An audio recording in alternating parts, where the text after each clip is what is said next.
do not necessarily reflect those of this station, its owners, or management.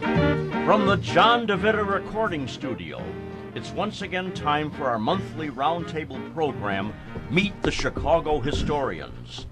Today we present our September edition, recorded for posterity on this 15th day of September in the year of our Lord 2014. Now here he is, everybody's favorite electronics troubleshooter and jack of all trades, John DeVita. Well, thank you very much, Rich. Thank you very much, Rich. From the John DeVita Broadcast Center, welcome, ladies and gentlemen, to another broadcast of Meet the Chicago Historians on the Windy City Hometown Entertainment Network on Monday, September 15th, the year 2014. Today's panel will be talking about explorers, pioneers, trailblazers to the Chicago history, and, of course, much more. So sit back and enjoy Meet the Chicago Historians. And now to start today's broadcast, here is our announcer, Rich Lang. And now here's our panel moderator, Jack Ryan. Yay! And as Harry Truman said, this is where the buck passing stops. Right here. Well, welcome again. We're sure glad that you're listening, and we're glad to be here. We always do the best we can to have a good time, and we hope you enjoy it too. This would be still officially summer, so we're kind of the last rose of summer today, and it looks like summer is over out there. I'm sorry, the monsoon season we just had, we didn't really have summer, was it? Did anyone have to water their lawn this year? No, I never do anyway. No, it was. If you did that, it was only strictly for relaxation. You got to ship some water out to San Francisco. They've been in a drought for several months. I'd say ship it out. Ship what? Water. Yeah, lean into it. Yeah. Ship water. Ship water. Ship water. Ship water. Ship water. Ship water. Yeah. Ships need water. Redirect the I&M Canal to them. That'll be a project. Anyway, there's plenty of water in the world. It's just not in the right places all the time. There was an interesting PBS special on I caught recently. It was about the Earth from space. Anyone see that? It's a NOVA program. No. Talks about how what happens at the South Polar region affects weather everywhere. Like there's one spot in Chile. They haven't had ever in history no measurable rainfall any kind, and it's all dry. Not far away. There's a lush forest or whatever, but just this pattern or whatever goes on down there. And anybody that watched this, just the magnitude of the Earth and the happenings and the forces that are at work, you'd know that this man-made global warming is nonsense from this alone. You can just without even thinking about it. So, we're still recovering from the Great Ice Age 10,000 years ago. So, you want to look at it that way. It's still warming up. Yeah. Well, but we had the little ice age in the 18th century that lasts about 400 years or so. So it comes and goes, and it depends on how you look at it. But if there is global warming, it's just too many people. That's interesting. You're still too many people. He's still battling the Ice Age. That's interesting. Yeah, why not? Not too many of us are. Well, yeah, it's not in the paper every day. You should remember it, though. Hunt the mastodons. They were good eating. Yeah. The mastodons. Oh yeah, a nice mastodon steak, delicious. Yeah, and then the one sauce, and the giant sloth. Oh yeah, sloth. Yeah. Giant sloth, delicious. Tom, we were too poor to have a dinosaur. We didn't have our own. Sloth, isn't that one of the capital sins or something? Or the yes, it is. Could be. Yeah. Sloth. If you wanted. By the way, there was an item. The Tsar Nicholas of Russia actually ate frozen mammoth meat. It wasn't frozen when he ate it, but it was found in Siberia. In some banquet. Yeah. They still find, don't they? They find bones all over the place, but there's not much meat on them anymore. Well, this had freezer burn. That wasn't a problem. That's what Nick said. That's what we call him, Nick. Anyway, let's have a Musketeer roll call. Starting on my right, do we have who? Tom McKenna, retired Chicago police, lifelong friend of our moderator, Jack Ryan, one of the few people that actually admit to that. Yeah, we have sympathy for you. Yeah. Next up, Al. Al Opitz, former president of the Austin Urban Community Council and student of history. Well, what else are you? Come on, let's be a little. Talk about ourselves. We got such. Oh, I'm a chemical engineer, or was one anyway. You know, well, you still are. It's an indelible mark on your soul. Yeah, I know. You have to survive with it. But don't you be messing around with some of those different chemicals now. Yeah, how's your crystal meth lab going? Breaking You making any money? No, I got rated. Oh man. And next, Rich. I'm Rich Lang, your announcer and a longtime student of history, did a little teaching. Ken Little's Wright College course, a big part of my life. And I But just what love level- local and regional history, Chicago history, and the northwest side of Chicago. What level did you teach at? What was that? What level did you teach at? I was college level, and I taught the survey courses in American and European history. Let's after not be about so the- modest now. We want the folks to know. I never got the advanced degree, though, that I was striving No. for so many years. I was a professional grad student. Couldn't do the research. Next up, Ken Little. I spent 35 years as a senior fire alarm operator, and then 21 years teaching at Wright College, and a couple of my students are here. And I consider myself a Chicago historian. you had a lot of ladies in your class. Yeah, majority were women. They were yeah. looking for Mr. Wright, probably, huh? Well, They were too old for that. I think it was Mr. Right now, but if you want to. Mr. Wrong. But, well, we had rights there, Wilbur, and We all have our rights we all have our rights. and our lefts. Frank Right. Lloyd. Frank Lloyd. Ooh. And next, we have a guest. Rob Batunjak. I'm the founder of the Clear Ridge Historical Society. Cover the neighborhoods on the south side of Clearing, Garfield Ridge, basically the neighborhoods that surround Midway Airport. Kind of called into the show because I do a lot with the I&M Canal, Joliet and Marquette, Chicago Portage. So hopefully I have something to contribute in those areas. Not too familiar with the north side history, which I'm learning a bit today, just hearing these historians here. It's fascinating. Hopefully I can contribute something to this discussion. All contributions are cheerfully accepted. Thank you. We lied to you like hell, too. Well, it doesn't matter if you tell the truth. Well, that's on just this it, though. Program. If Okay. Governor Quinn can say he balanced the budget, then we can say Well, pretty much whatever we want. I'm pretty good at BSing my way through, a Excellent. talk. So. You'll fit in very well. Okay. He came by and cut my grass the other day. That's right. Did he buy a power mower? No, Yet? no. Still has the manual. Wasn't it Michael Dukakis was priding himself in using a hand-powered mower? Remember that? Well, it's No, You're probably too young. Blandick used a snow shovel. You did. Well, they used Big to one. Cut the front lawn of the White House with sheep. So Yeah. Yeah, there you go. That's an idea. That was a few years ago. Good They got sheep out there at O'Hare Field now. yeah. Hey, sheep? Yeah, No. sheep, llamas, and No sheep, goats. just airplanes. It was cheaper than cut the grass. Labor. Yeah. You Well, know, that's a natural cycle of things then. that's an idea that, you've seen pictures of Washington Park where they had sheep out there to cut the grass, and that was in 1895 or so. Now they're coming back to it Yeah. again. Gee, that's a great idea. Yeah, except now they got llamas too. Yeah. Don't ask me why.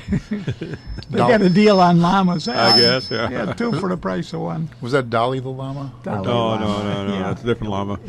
Anyway, Ooh, please, there was no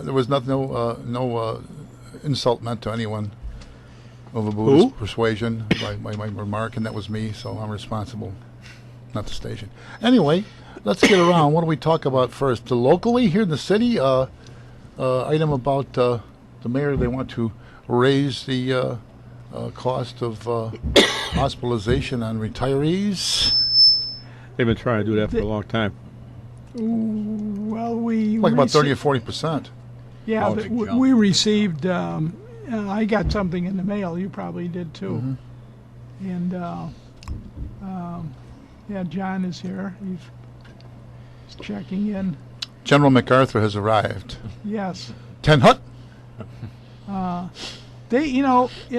is sort of our expert on coming events on, pension legislation, and they're wondering whether it is legal. Whether they can take those Well, there's benefits been, away. fortunately for us or for retirees, there's been a precedent setting case, Supreme Court case in Arizona, I believe.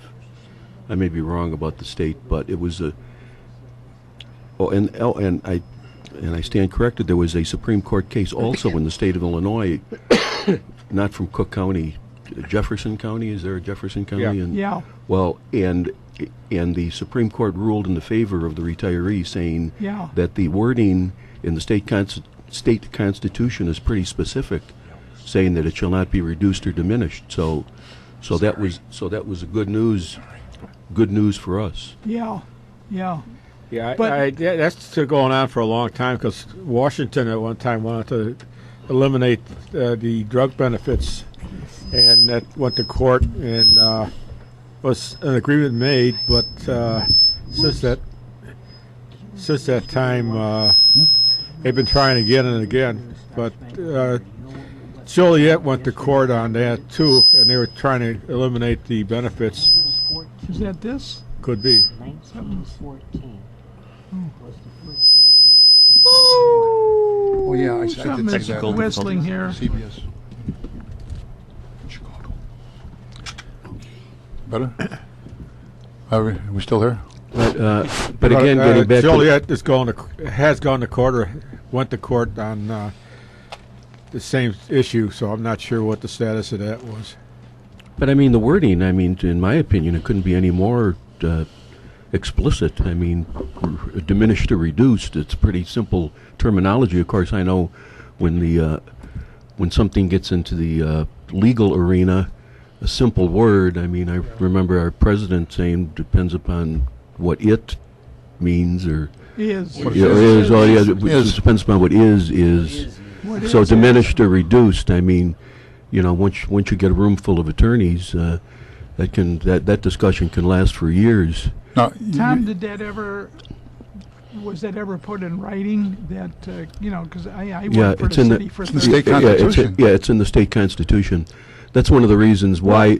What I meant was the city's contribution, was that in writing? Because Well- I don't remember seeing.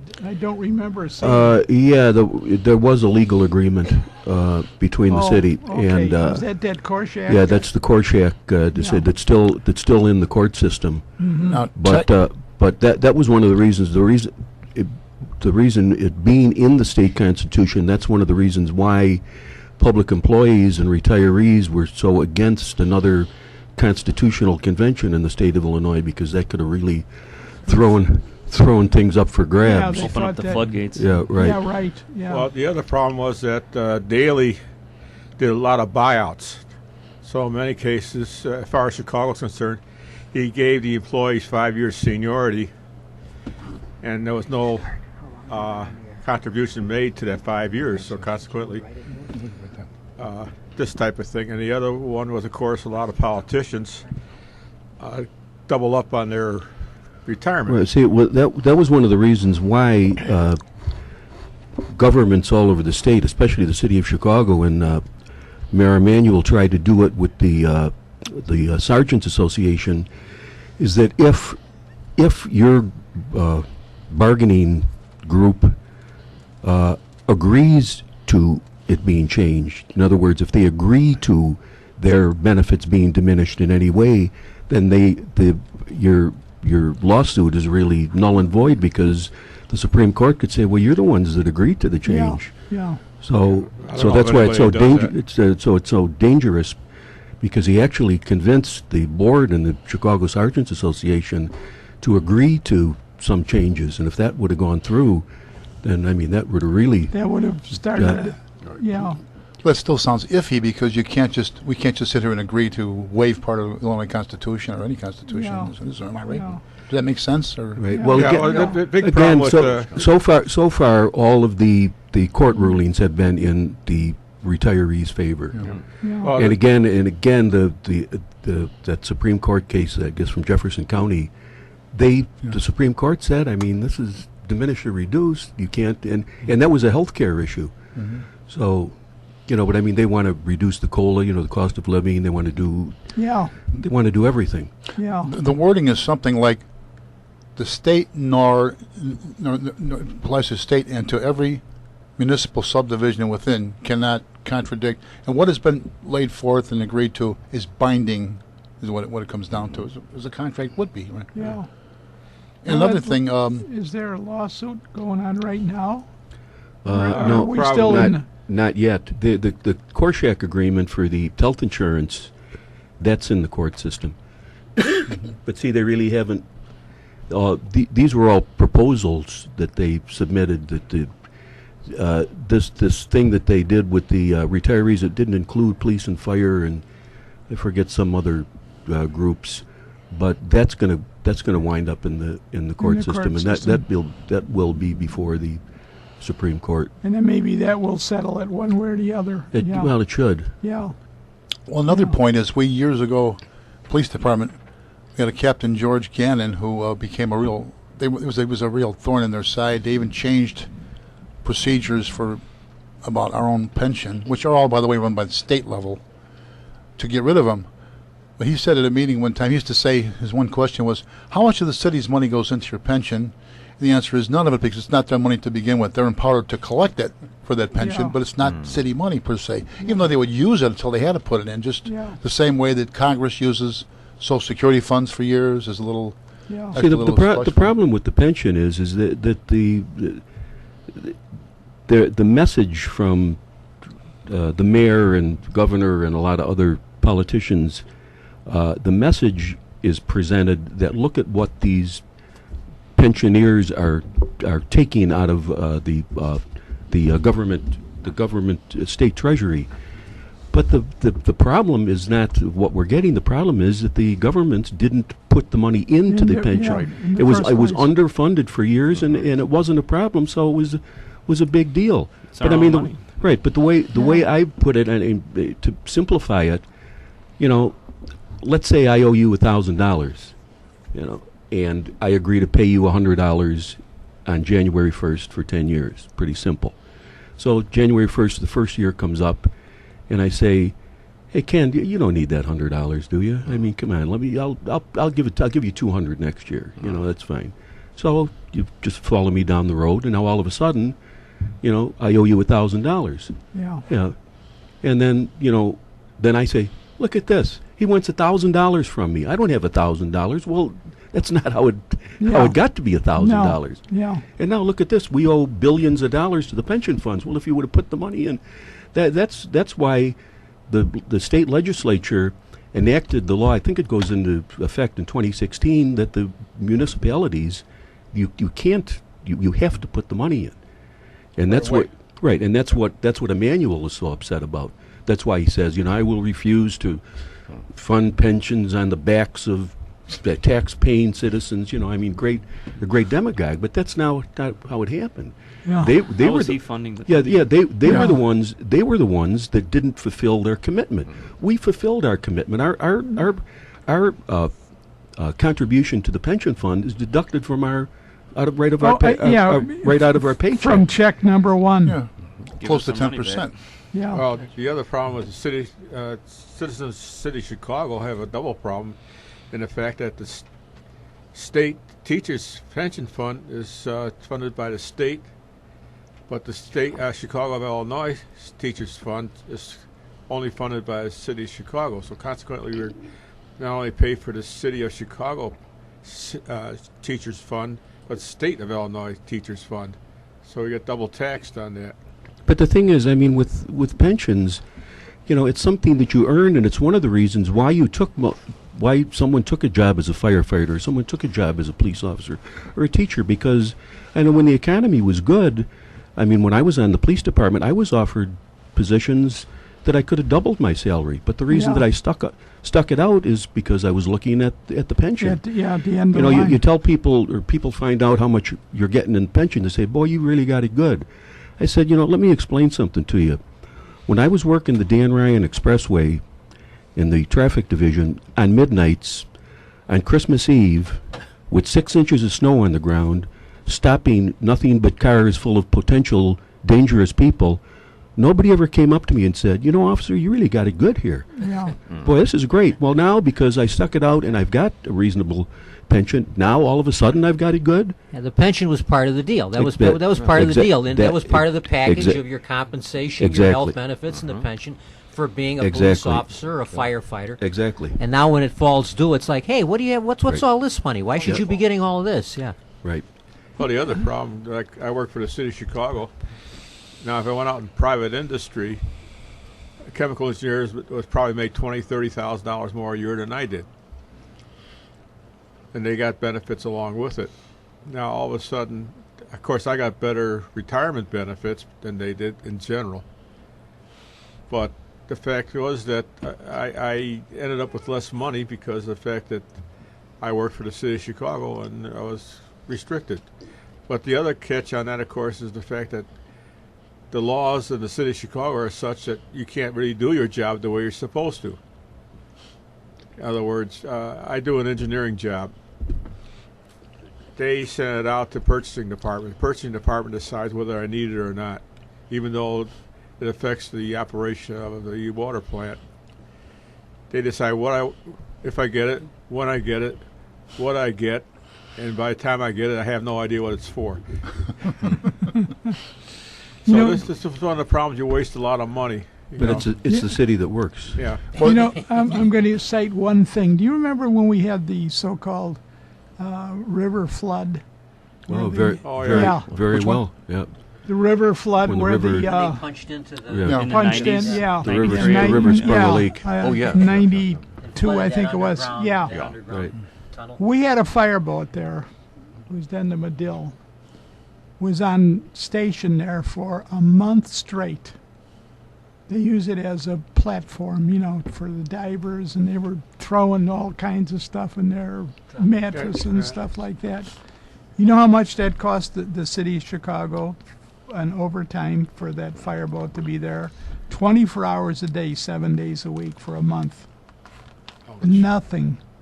Because the firemen work 24 hours on. Yeah.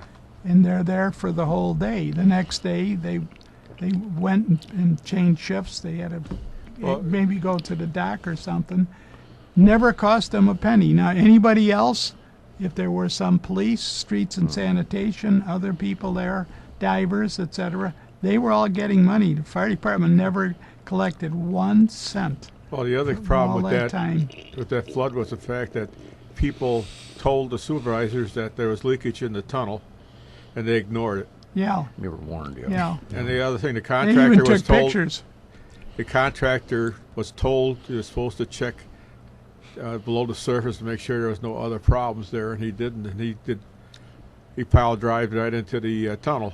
Yeah. So it was the contractor's fault, you know. But they blamed the poor guy on the city, and he finally went. They went through Something the rolls courts. downhill, huh? Yeah. Yeah. And the guy got blamed for it. He was fired, and he had to go in through the court system, and he collected all his back pay because of the fact that the city was wrong. Yeah. Who was the person that got fired? What position did he have? He was a civil engineer Oh. for the city of Chicago, and he did his job. It's just the fact is that everybody ignored him. Also, you know what was happening at the time? They had just, because that was not too long after the first of the year, they had changed the responsibility from either transportation to some other whatever, and a guy by the name of Reyes, R-E-Y-E-S, had just come in as commissioner. And his staff ignored the whole thing. And the guy that got fired was a guy by the name of John LaPlante. Yeah, right. Yeah. Yeah, I remember. I think he wound up getting rehired by the city. Did he? I worked with him a little bit. I represented a fire department. Well, see, that's one of the things in government, even in the business world, when there's a problem, they want to affix the blame, and then they don't address the problem. Yeah. Yeah. You know, in the Japanese society, government, business, they want to fix the problem. They don't they don't care. But especially in government, who can we blame and who can we fire, and then we just wash our hands of it, and the problem still exists. Yeah. Well, the other thing was Appoint a commission to investigate it. Right. Oh, Yeah, exactly. right. Yeah, and they should be investigating Definitely. Well, the public themselves. perception is Right. that the city budget woes are Well, as a result of the city workers, and they play it off that way. And Oh, it's just mismanagement at the corporate level. Well, plus another reason is the way the economy is now. You know, again, you know, we all can remember when things were pretty good, and I was on the police department, John was, and everybody was making more money than we were. I mean, everybody was. I got friends of mine that were in sales. I mean, they were making money hand over fist, so nobody really cared too much about what we were making or what we made when we were retired. Now that there's so many people unemployed or taking lower-paying jobs, now they look at somebody like me and go, "Hey, look at what this guy's making." Yeah. You know. You know what, Tom? I'll never forget. You know, because I've been a fire fan for a long time. We had a fire at 320 North LaSalle, right across from traffic court. You had 3 firemen and a patrolman get killed. They were making 89 cents an hour. 1951. 89 cents an hour, you know. So, you know, is this worth it, you know, for, you know. And like I say, you know, you just look forward to the benefits. Yeah. What we're talking about here, and particularly, Al, what you said about you have to sit and wait for someone to approve and whatever. This is what the problem is throughout government. You get people put into management, bureaucrats who wouldn't know anything about the problems to begin, about the work they're doing. Am I right? Well, the other thing in my Gee, era, I'm in engineering. Our president comes to mind. You know, president or mayor. Yeah. I remember being in engineering. I was doing design work. My boss was a biology major. He had no idea what he got up there through Rostenkowski administration.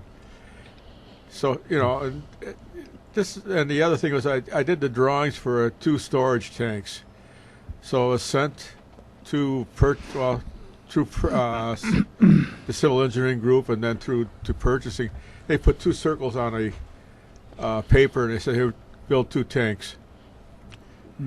To what? Build 2 tanks. You're welcome. Yeah. But, That was Jack. Very good. That was Yeah, Jack that was Jack Ryan. Ryan. That was Jack Ryan, yeah. Post office box, Yeah. 604. That's Yeah, right. we did. Well, no. I did all the work to design the tanks, to put the platforms on, where maintenance would have been a lot easier and everything else. Yeah. And by the time they got through, it didn't look at all like what I No. designed.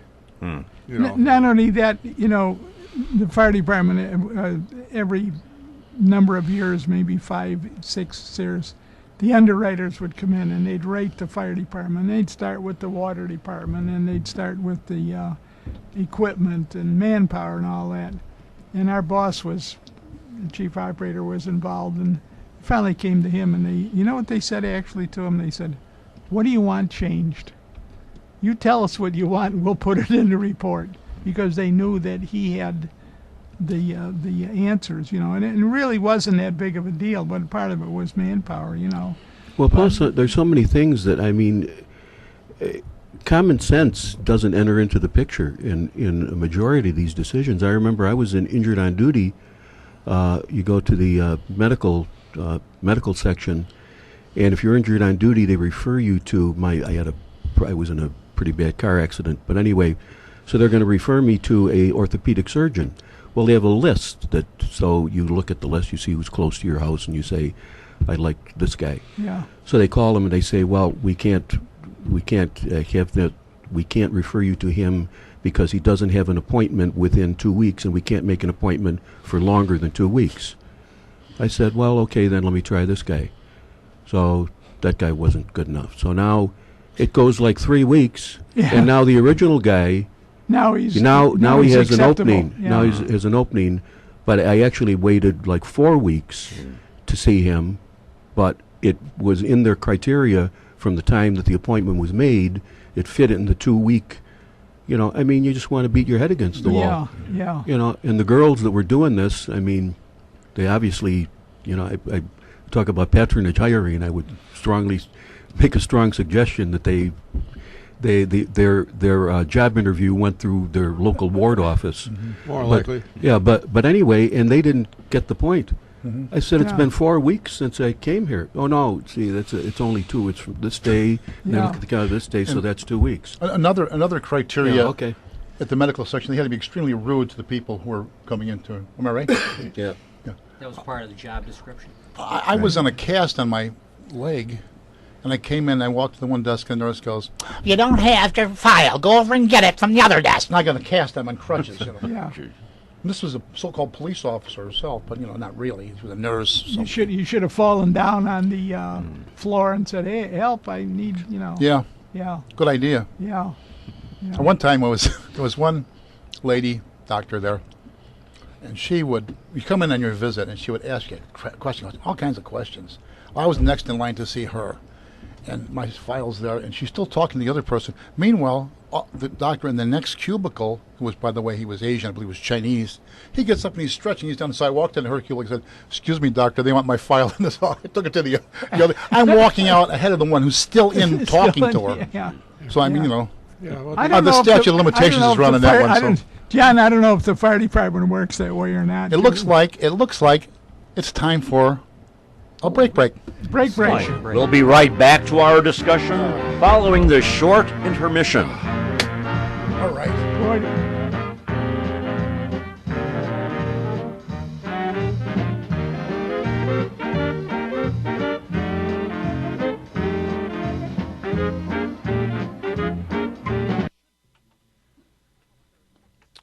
Well, friends, now that the warm weather is here, and now is the time to think about your roof, siding, and gutters on your home or place of business. We could get some heavy rainstorms in the next few months. So be sure the roof, siding, and gutters are in good shape. You don't want mold or mildew in your attic or crawl space, or drip, drip, drip on the ceilings in your rooms, or have your walls damaged by a leaky gutter or bad siding. So don't have double expense. Sooner or later you're going to have to get them repaired. So call Best Brothers Roofing, Siding, and Gutters at area code 630-616-1359. Mike Best will drive over in his shiny red truck with ladders on top and Best Brothers Roofing signs on the doors. Mike will look over your siding, roof, and gutters and give you an estimate and go from there. So once again, don't have double expense. Call Best Brothers Roofing for a free estimate at 630-616-1359. That's Best Brothers Roofing, Siding, and Gutters at area code 630-616-1359. Call today for a free estimate. The number once again is area code 630-616-1359. You won't be sorry.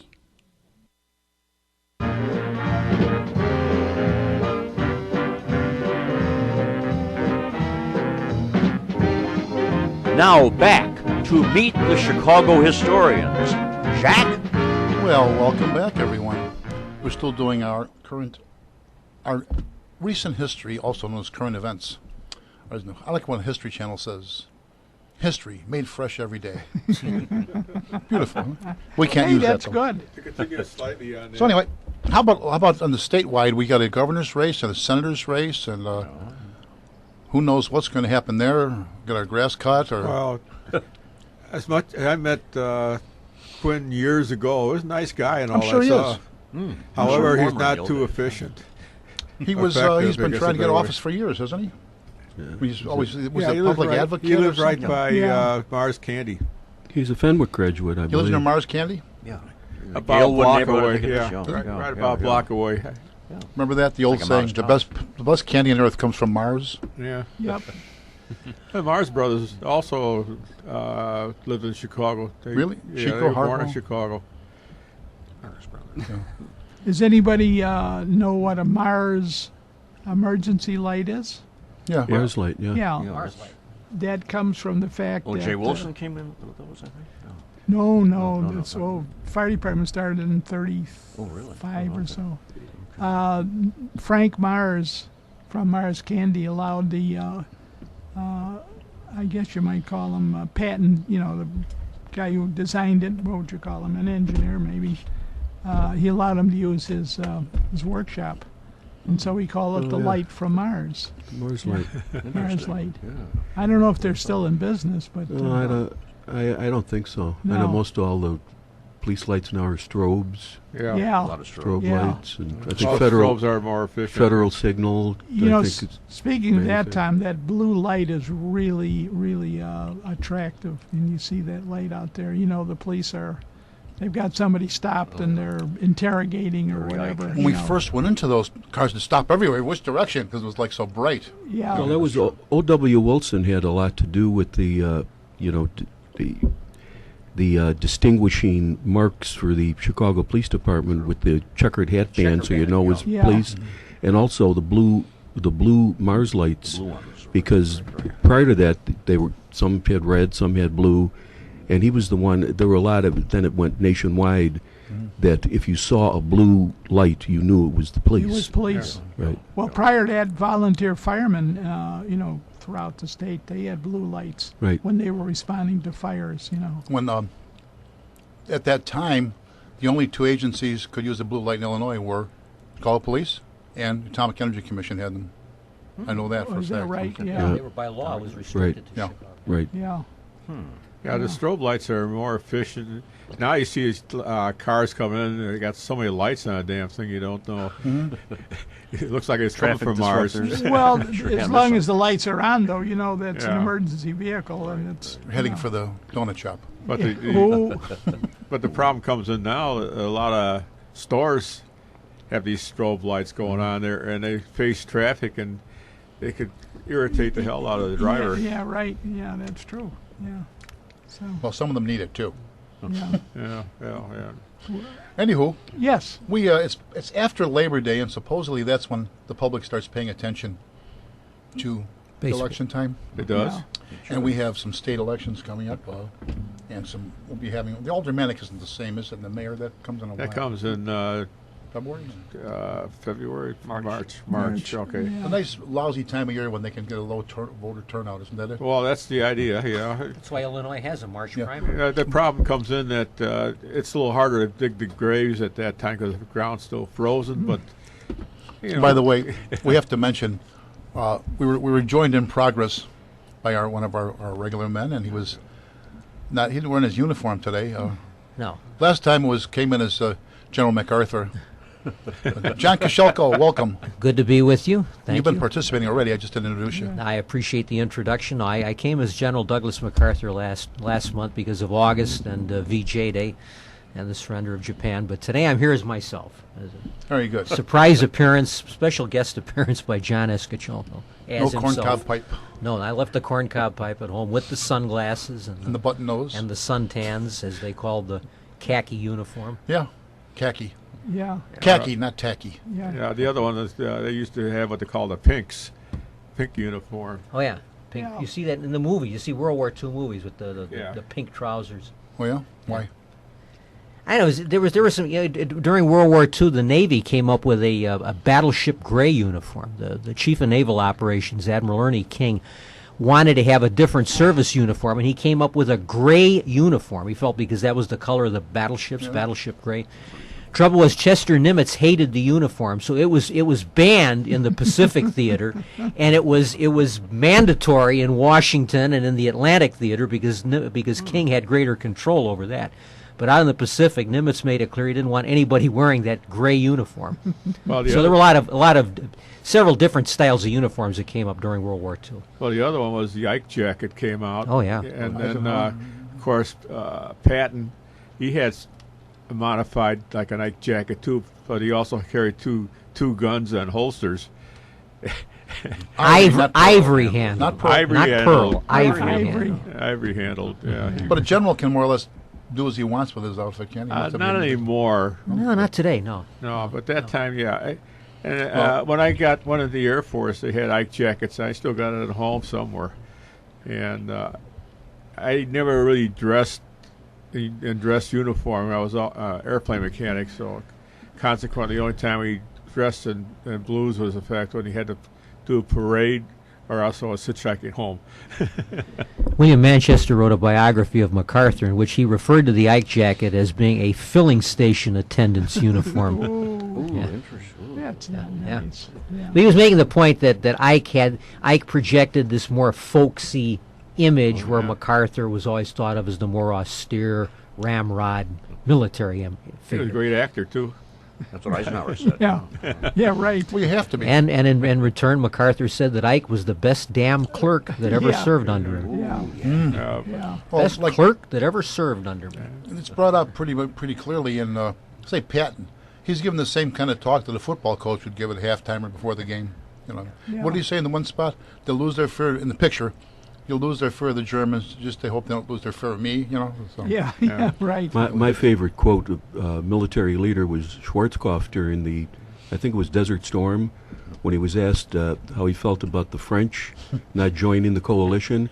Yeah. And he said, going into battle without the French is like going hunting without an accordion. That's a good quote. Yeah, I remember that. I remember talking to a vet from Patton's army, and he said that Pat would not talk to Montgomery or de Gaulle because he said the next day the Nazis knew about the battle plans. Oh. Whoa, whoa, whoa.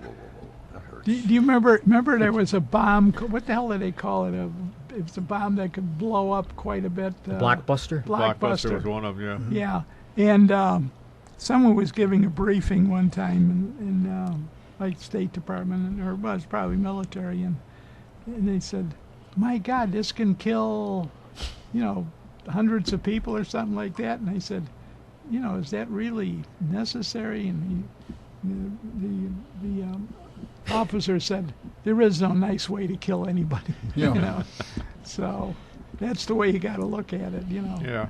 Anybody who was in the military, you're in there for one reason, to kill somebody. Well, like the famous Colonel Harry Summers was asked I think it was during the Carter administration. He was at a meeting with all the civilian, the State Department, the Treasury Department, all these. They were discussing how he can intervene in a particular corner of the world. There was a trouble spot somewhere, and they're talking about how we can put in money and we can send in development programs and we can send in diploma. And then they turn to Colonel Summers and say, "Well, what about you? What about the armed forces? What can you do?" He says, "Well, we can go in and kill people." And he says, They're "What are you shot. talking about?" He says, "What are you Yeah. talking about?" He says, "What do you think the purpose of the armed forces is?" He says, "We Yeah. kill people and blow things up in the Yeah. name of the United States. States, That's yeah. That's what we That's do." what we do. And we do it very well, too. Bill Cosby was talking about he was a corpsman in the Marine Corps. In the Navy or the Marine Corps, you're a corpsman. In the Army, you're a medic. Was that right? Something Am I like correct? that, In the Air yeah. Force? Is that right? I don't know. Well, anyway, so he was saying he had the Corpsman. corpsman. Excuse me, Corpsman, corpsman. I according pronounced to that right. Yeah. So he had the white shield with the red cross on the helmet. Talking about. He said it's just like he figured it was like you go ashore or something in a battle, and the enemy will go. The boss, the enemy, the combatants, the sergeant will say to him, "Don't throw that hand grenade over there. Can't you see that man with the red cross?" And some, "What's wrong with you?" Yeah, right, He yeah. said, in reality, they were told the average life of the corpsman is about, but from the time they land until they almost hit the beach, is he says, so we're there with steel wool taking it off our helmets, and Yeah, so right. reality sets in somewhere along the Yeah, line. no, it's a good target practice. And those of us who are watching the new series by Ken Burns on the Roosevelts found out last yeah. night Yeah, that that was superb. Teddy Roosevelt, this is nothing new, was a killer. He liked war. He was an imperialist, so he Yeah. would have killed the maximum numbers of soldiers possible. Let me just. I understand that was Yeah. what they said Yeah, that last was night. one I've done a perspective. lot of reading about theater, and I think it's a bit of an exaggeration and a bit came of a across that way, slur sure, yeah. to say that he liked war. Or call him a killer. In 100 years ago, our attitude toward combat was different. There were no atomic weapons 100 years ago. There were a lot of people who thought that war had its noble qualities. It's self-sacrifice. You're fighting for your country. Right. I think the idea that he was just sort of bloodthirsty was. There were times during his administration as president when he had an opportunity to get us into a war with Germany, for example. We had a scrap with Germany over Venezuela. And he handled it in a very wise, moderate way. He exercised control over it so that we got the Germans out without going to war. And I think that kind of disproves the idea that he was just sort of this hair trigger looking for a scrap with anybody. And I'm not. I understand you're quoting what they said last night, Right. and I thought Yeah. I think it was George Will who said that. That's and right. Yeah, I and, think I, it and, was and I think George Will is off the fan. mark. Teddy He's was off also the mark involved with in negotiating peace in that. 1904. the peace Between agreement the between Russians Russia and and Japan. Japanese, That's right. right. So- He won the Nobel Prize. That's Right. right. Yeah. That's right. So Yeah. kind Yeah. of contradictory. you have to watch these Dynamite. statements. Yeah. Dynamite. After this scrap, where they had forced the Kaiser to back down, Admiral Dewey, who he had sent Dewey down with the Navy to kind of enforce our unwillingness system. to have the Germans intervene in Venezuela, Dewey gave an interview and he started bragging about how he had, and Roosevelt called him to the White House and he said, "The Kaiser has backed down. We don't want to humiliate him now. So that's the end of it. I don't want any further bragging or boasting about this. We got what we wanted. That's the end of it." Yeah. So I think he had a much more wise approach to this than Let's see George, if that series George brings Will us up thought. tonight about Roosevelt. Yeah. It goes from 1901 to 1910. I Yeah. think The old they saying give a goes, balanced view. one thing bad about, there's three types of history from my perspective. One, real history, which you very seldom know about unless you lived it. Written history, which many times is by victors. And Only by victors. Usually. oh yeah. Yeah. And then there's people that write history in a way they think it should have happened. Yeah. So and Revisionist they don't history. always overlap too well. Sure. Yeah. Yeah, Yeah, they and, change. I was just reading something. There was no Fort Dearborn massacre. No. No, it wasn't No. a massacre. No. Just a big misunderstanding. Big, yeah. Well, in that Native American or whatever came in there and kill these kids, etc. That was the man. I think that was a massacre. What are they trying to call it now? The Fort Dearborn incident? I just wonder what Yeah. the term Well, is. it's No, something. Haymarket Well, wasn't supposedly a. the captain that was in charge of the fort, I believe, after they killed him, it wasn't at the fort. I guess they had left and Yeah. they traveled a little the distance. Well- but after they killed him, they cut him open and ate his heart. Yeah, that was William Wells, I think Yeah. it was. Yeah, I forget who was in charge of the fort at the So time. I guess that's referred to as a light snack. It seems like there's a tendency, a sophomoric way of looking at the one thing is things were so much better when we weren't so civilized. The theory of the noble savage who used to be, Oh, yeah, that was you're closer to nature, and Yeah. my dad said there was some kind of it was probably an ad, but here's the red man, the Indian, he was out. And there's all kinds of game around him. It only takes the two he needs or whatever. And yet there were incidents of the stampeding bison over the hill for amusement. And Yeah. And No, there- they- there were- The Indian tribes fought all kinds of wars Yeah, before Europeans arrived here. Yeah, It they wasn't a peaceful paradise No, they were- before they were- Europeans they weren't arrived. homogeneous, homogeneous. No. no. Well, the other thing was at the time when they stampeded the bison, they didn't have horses. So many times they ambushed the bison, forced them over the cliff because that was an easy way to kill them. If you don't have a horse, The Europeans brought the horses. it made it a little more You difficult. got to have a cliff, though. yeah, or something to kill them with. Or But how many? When you well, it depends how lucky you didn't got. have refrigerators either. They used to dry it. They used to have dry the meat on Yeah. racks and all that Yeah. stuff. They dried Yeah. fish also. Like Sasquatch, I see those commercials today. Yeah, but the other thing was that, everybody talking about back to nature and natural food. The pros and cons on it. The fact is, yes, it's great, except the fact is that your spoilage rate is much higher with natural food because of the fact you don't have pesticides and all this other stuff. So consequently, it costs you more money. And after a while, it's the point of diminishing returns where you only have a finite amount of food and you have an infinite amount of people. So you have this problem. You already have it in Africa and other areas that are overpopulated, and they're having food problems. Yeah. But the stupidity of it all is that now China is buying chicken ranches here in the United States, transporting the chickens for butchering to China, and then they re-import them to the United States. Plus the fact McDonald's buys hamburger from China. So now I don't understand how the finances work. well, not the finances, but the food chain as such, Yeah. because you got 1 billion people in China, and the majority of Chinese more or less live along the coastline because of the fact that the interior is not that great for farming.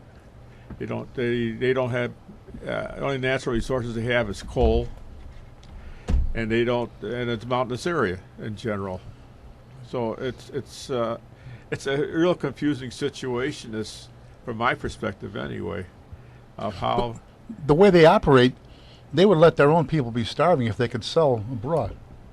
well, the other thing is they cheat like hell North because Korea does that. Yeah. People in adulter. North Korea starve, and whatever they have, they sell for. They for did that to currency. the people in Ukraine too. Yeah. I mean, Russia- Khrushchev was in Russia charge of did that it in as the a deputy 30s. to Uncle Joe Stalin. Stalin. Yeah. Yeah. Stalin. But Well, anyway, North Korea just sentenced an American citizen, right, I forget what they claimed he was doing. But they said he arrived there and announced that he wanted to defect. Oh yeah, He wanted to claim asylum. He wanted to study their prison system. Yeah. Well, guess From what? the- Guess what? I've got from the You're gonna inside. get first-hand knowledge. I've got a real good way for you to do that. Yeah. You're going to be brother. there for 10 years. Yeah, you're gonna like this. Yeah. Well, the other thing is China, of course, adulterates the food because you had that scandal with baby food, and you had the scandal with dog food or pet foods. I'm just going to say that's people are, How do you regulate something like that? Yeah. Well, yeah, it's very difficult because you can go in and regulate, but after you turn your back, what happens? You just don't buy it, that's all. Yeah. If it says made in China, forget it. So it's very difficult to control stuff like that. And of course, the other thing they brought in was the emerald. Yeah, Emerald City. The emerald ash borer, and the Oh yeah, that came in through the wood, the packing crates. I think. Yeah. Or something like that. Yeah. And then there's The fish, that carp. that's Carp. devouring Yeah. the. Yeah. well, that was another story, but yeah, it's That's Asian carp. it is, but Yeah, they brought that's in right, the that's farm. what They brought in the farm, and then it flooded, and the fish flooded out of their ponds, you want to put it that way, and into the river. At this point, though, there doesn't seem to be any more progress on there, but I don't understand why they can't capture the fish, because you go through with a motorboat, and these things are jumping all over the place. And if you follow that with a boat with a net, you should be able to catch a whole bunch of those things. Were they trying electric currents for a while to keep the carp from? Yeah. Yeah, I think they were, yeah. How many don't you see though? It's just Yeah, right. yeah, Yeah. well, like that's it. smelts or whatever two. they run. But Male and female. this is a marketable fish because they export them to Asia, and there's a big demand for carp in Asia. So it's another one of these things I don't fully understand why it's happening, But that's just my humble opinion. Yeah. But we digress. Okay. How about this gubernatorial race? Did anyone didn't see the commercials Does that since have then? anything to do with the governor? No. I hope not. It's But, goobers. goober, Yeah. like Goober. peanut. But Goobernator. Goober file. did anyone see the political ad? There was not this. I didn't see it this weekend, but the previous week with Bruce Browner and the coach. Oh yeah, No. the I fish saw show. that. You see that? Yeah, I saw it. Yeah. And you know what? I have to laugh about the commentary, the Democrats' response to it, and there are moments when I'm glad I don't have a heavy object near me to toss at the screen, because they were complaining and they said, "Look at this, Ditka, he's not even registered to vote in Illinois." So what is it? These Democrats, Emmanuel, vote base is he composed of he people goes who aren't he goes everywhere but Chicago to raise money. He goes out to all of his brother and their Hollywood friends in New York and all over, and they have the nerve to criticize someone that lives in Florida for endorsing a candidate in Illinois. Are you kidding me? Yeah. Maybe he just should have said, Ditka donated a lot of money to me, so I guess that's okay with you Democrats. Didn't Ditka endorse Quinn at the last election, the previous one. I thought he did. I don't know. I don't recall that, I but think there's always been a Republican. Yeah. Who did Quinn run against? I can't remember. Ooh. Brady. Brady. Yeah, Brady. Senator Brady. Brady. Oh, yes, Close that's right. election. Jim yeah. Brady. Yeah. Very close election. Yeah. I think at this point it's so close that it's basically Rauner's campaign to lose. You know, Well, again, it's the thing. The thing is, and I mean, I think we've talked about this before because I talk about it a lot. But please, someone explain to me at what point it was bad to be successful. I mean, where did that happen? You know, I mean, it's a negative. This guy makes a lot of money and he's successful. Well, whole campaign I don't want seems to have to be, anything to do with him. Rauner's a rich guy, I wanna, don't vote yeah, for him. Yeah. I want to vote for a guy that mows his own lawn with a That's real mower. with a real lawnmower. It would seem that in order to really buy into that, you also have to believe that if I'm wealthy, it's because I cheated a lot of other people out of something somehow, or Yeah. that's really not the truth. Well, we're talking about this documentary about the Roosevelts. Who were the Democrats' two greatest heroes of the 20th century? Franklin Roosevelt and John F. Kennedy. Right. Both Abby incredibly wealthy men Right. and hereditary wealth. I mean, they inherited their money. Just think of the ads that Nixon could have run against JFK in 1960 if he had had Quinn's campaign advisors. You know, John Kennedy is worth 48. His family's worth $200 million. He's out of touch. He doesn't understand us ordinary people. They could have shown scenes of Hyannisport and the boats and all that. well, it's the same Nixon didn't do that. I mean, that it probably wouldn't have worked if he had, because it was a different country in 1960. Joe Kennedy made his money out as a bootlegger. All Yeah, this I could mean, have been talked but about. Nixon Sure. didn't do any of those true. things. I don't remember Nixon ever criticizing Kennedy's wealth or anything. Never Right, came up. right. No. That's my point. I mean, when did this become a bad thing to be successful? Yeah. Well, the other thing, Jimmy Carter, when he ran, he was wealthier than a Republican. Ran against Nixon, didn't he? Jimmy Carter ran against Ford. Ford. And he Again, ran against Reagan. yeah, both of them were relatively poor compared to. Yeah, he was born into wealth. Yeah. Carter was, yeah. But he was passing himself off as a common Simple peanut peanut farmer. I know. Agribusinessman. Oh, is that what that is? He was also a nuclear engineer. I'm a nuclear scientist. Yeah. Yeah, the only thing he did to take a couple of courses in the Navy, but all He of a was a sudden he's naval an expert. officer, wasn't he? Pardon? There was actually talk because he was a Naval Academy graduate. I think they referred to him as a nuclear scientist, which was, he was a nuclear engineer, which is a very different thing. Being Yeah. a science, being an engineer, But two different. What railroad? Yeah. I don't think he really Ding understood. dong, ding dong. I don't think he really understood nuclear engineering anyway. But by the time he got to the presidency, stuff like that But advances so quickly that you have to work on it. But your point is that the whole attack seems to be that he's a wealthy, successful man, and therefore he should be disqualified from holding office. Yeah. And the thing is, I mean, if you make this as simple as possible, there are people that are pulling the cart, and there are people that are riding in the cart. I mean, it couldn't be simpler than that. And I think the people that are riding in the cart are afraid of people that are pulling the cart, telling them, you know what, it's getting kind of heavy. Why don't you couple people of you back there jump out and make it a little bit lighter? Yeah. Yeah. And so that's what they're afraid of. And when there's more people in the cart that are pulling the cart, the people that are pulling the cart aren't going to be able to pull it anymore. And it couldn't be simpler than that. Yeah. Well, These people that these ads are targeted at are obviously unsuccessful people. And again, in this country, if you lose the American dream, I mean, that's what we're all about. If you are in that desperate of a situation that you say to yourself, you know what, I can never get out of this cart. I'm just going to have to stay in this cart and be pulled by the government and by other people. Sure. It's a real sad state of affairs. And and the result is you elect people like who we elected to the presidency. I mean, it's sad. Well, it's essentially the same campaign that was used against Romney. Romney's a rich guy. Don't vote for him. Right. Yeah. That was the basic campaigns came down to that. But the thing is, when we were all growing up, he's a rich guy. Hey, I want to be like him. Sure. I want to be a rich Right, guy. Yeah. right. I want to be successful. I'm not afraid of him because he's making some money. Doesn't mean he's taking that money away from me. There's still plenty out there to be made. Yeah. But Well, it's like the whole philosophy is flip-flopped. Don't you have the feeling this guy he's wealthy? He's not going to steal. He doesn't need to steal. You know. At the time that they were alive, men like Carnegie and Vanderbilt and Morgan, all these Ford, J.P. Morgan, they were all looked upon as heroes. I mean, Americans looked up to them for being rich and successful. It's only now that the intellectuals look back and condemn them and call them the robber barons and accuse them of being awful people. But at the time, they were looked upon as role models.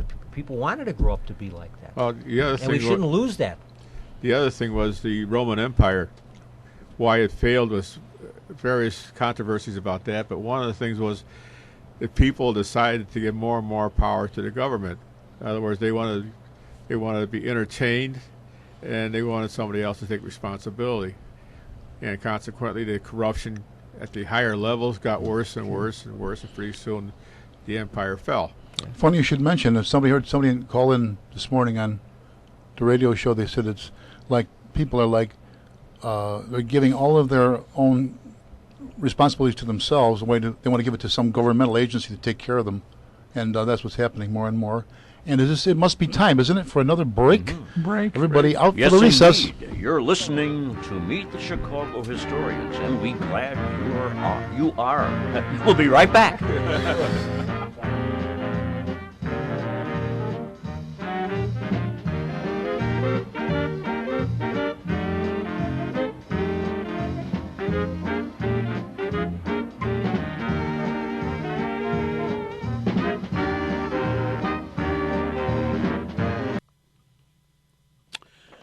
How are the tires on your vehicle? Do you need motor oil? Or transmission fluid? Or power steering fluid? How about antifreeze? What about the wiper blades? Are they in good, sharp condition? Is the washer fluid in your tank full? How good is your battery? Do you need to replace light bulbs? Well, the place to pick up all these items is at Berkeley Auto Supply, 5237 St. Charles Road in Berkeley, Illinois. Stop in and see Tom, and he will get any part or supply you might need for your vehicle. He has every tool, part, or supply you might need, from the front bumper to the rear bumper, from the top of the roof to the bottom of the chassis. You can call Tom at area code 708-544-8350, and they are located at 5237 St. Charles Road in Berkeley, Illinois. Tom's hours are Monday to Friday, 8 o'clock in the morning until 8 o'clock in the evening. On Saturdays, he's there from 8 o'clock in the morning until 6 o'clock in the evening. And he's even open on Sundays from 10 o'clock in the morning until 3 o'clock in the afternoon. That's Berkeley Auto Supply, 5237 St. Charles Road in Berkeley, Illinois. He is just east of Wolf Road and west of Mannheim Road, about 2 miles on the south side of the street.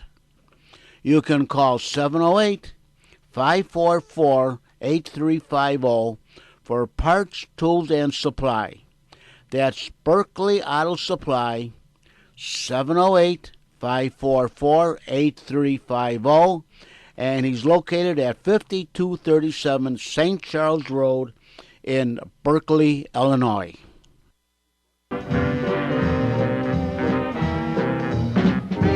Once more, here are our historians. Dun dun. Hello, we're back. Thanks for returning. Now we have one more We have one more? item on the plate. We got to go to the international situation now with this ISIL. How come it's called ISIL by the president? It depends on whether you call it the Islamic State in Iraq and Syria, that's ISIS, or the Islamic State in Iraq and the Levant, was the which is early a very name, right? it's a historical term for Lebanon, essentially, Oh, and that part of the world. The Levant is a very Levant. antique word for that tier along the shore of the Mediterranean.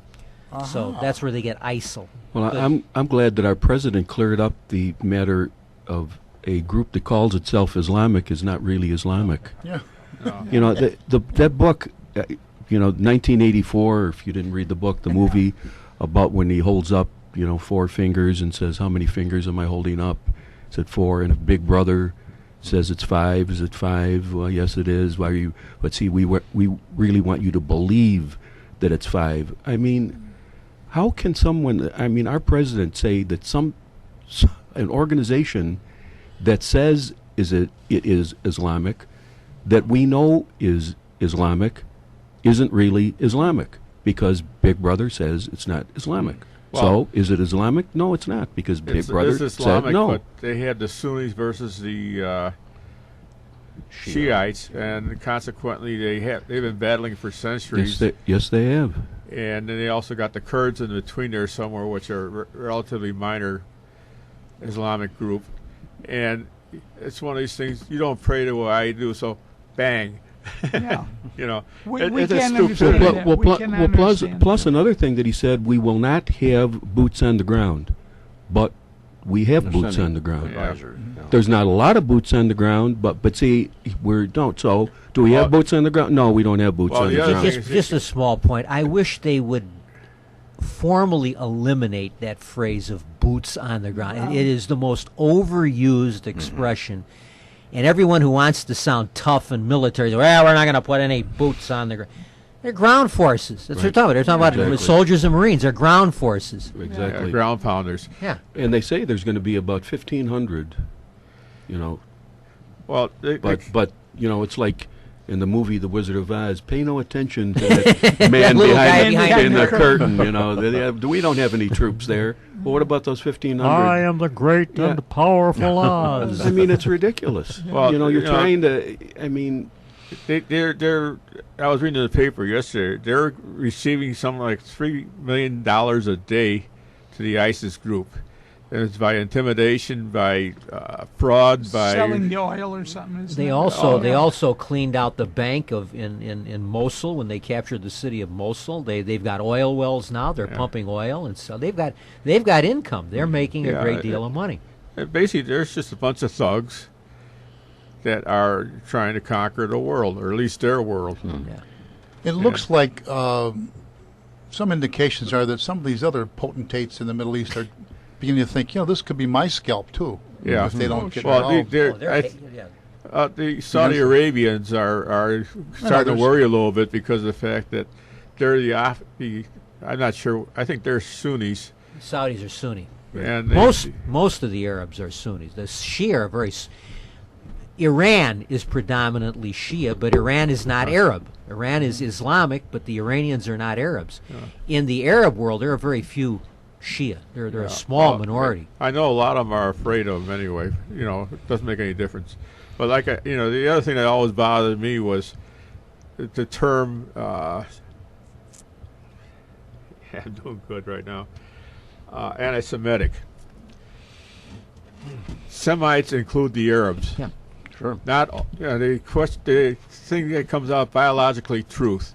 Not all Jews are Semites, and not all Semites are Jews.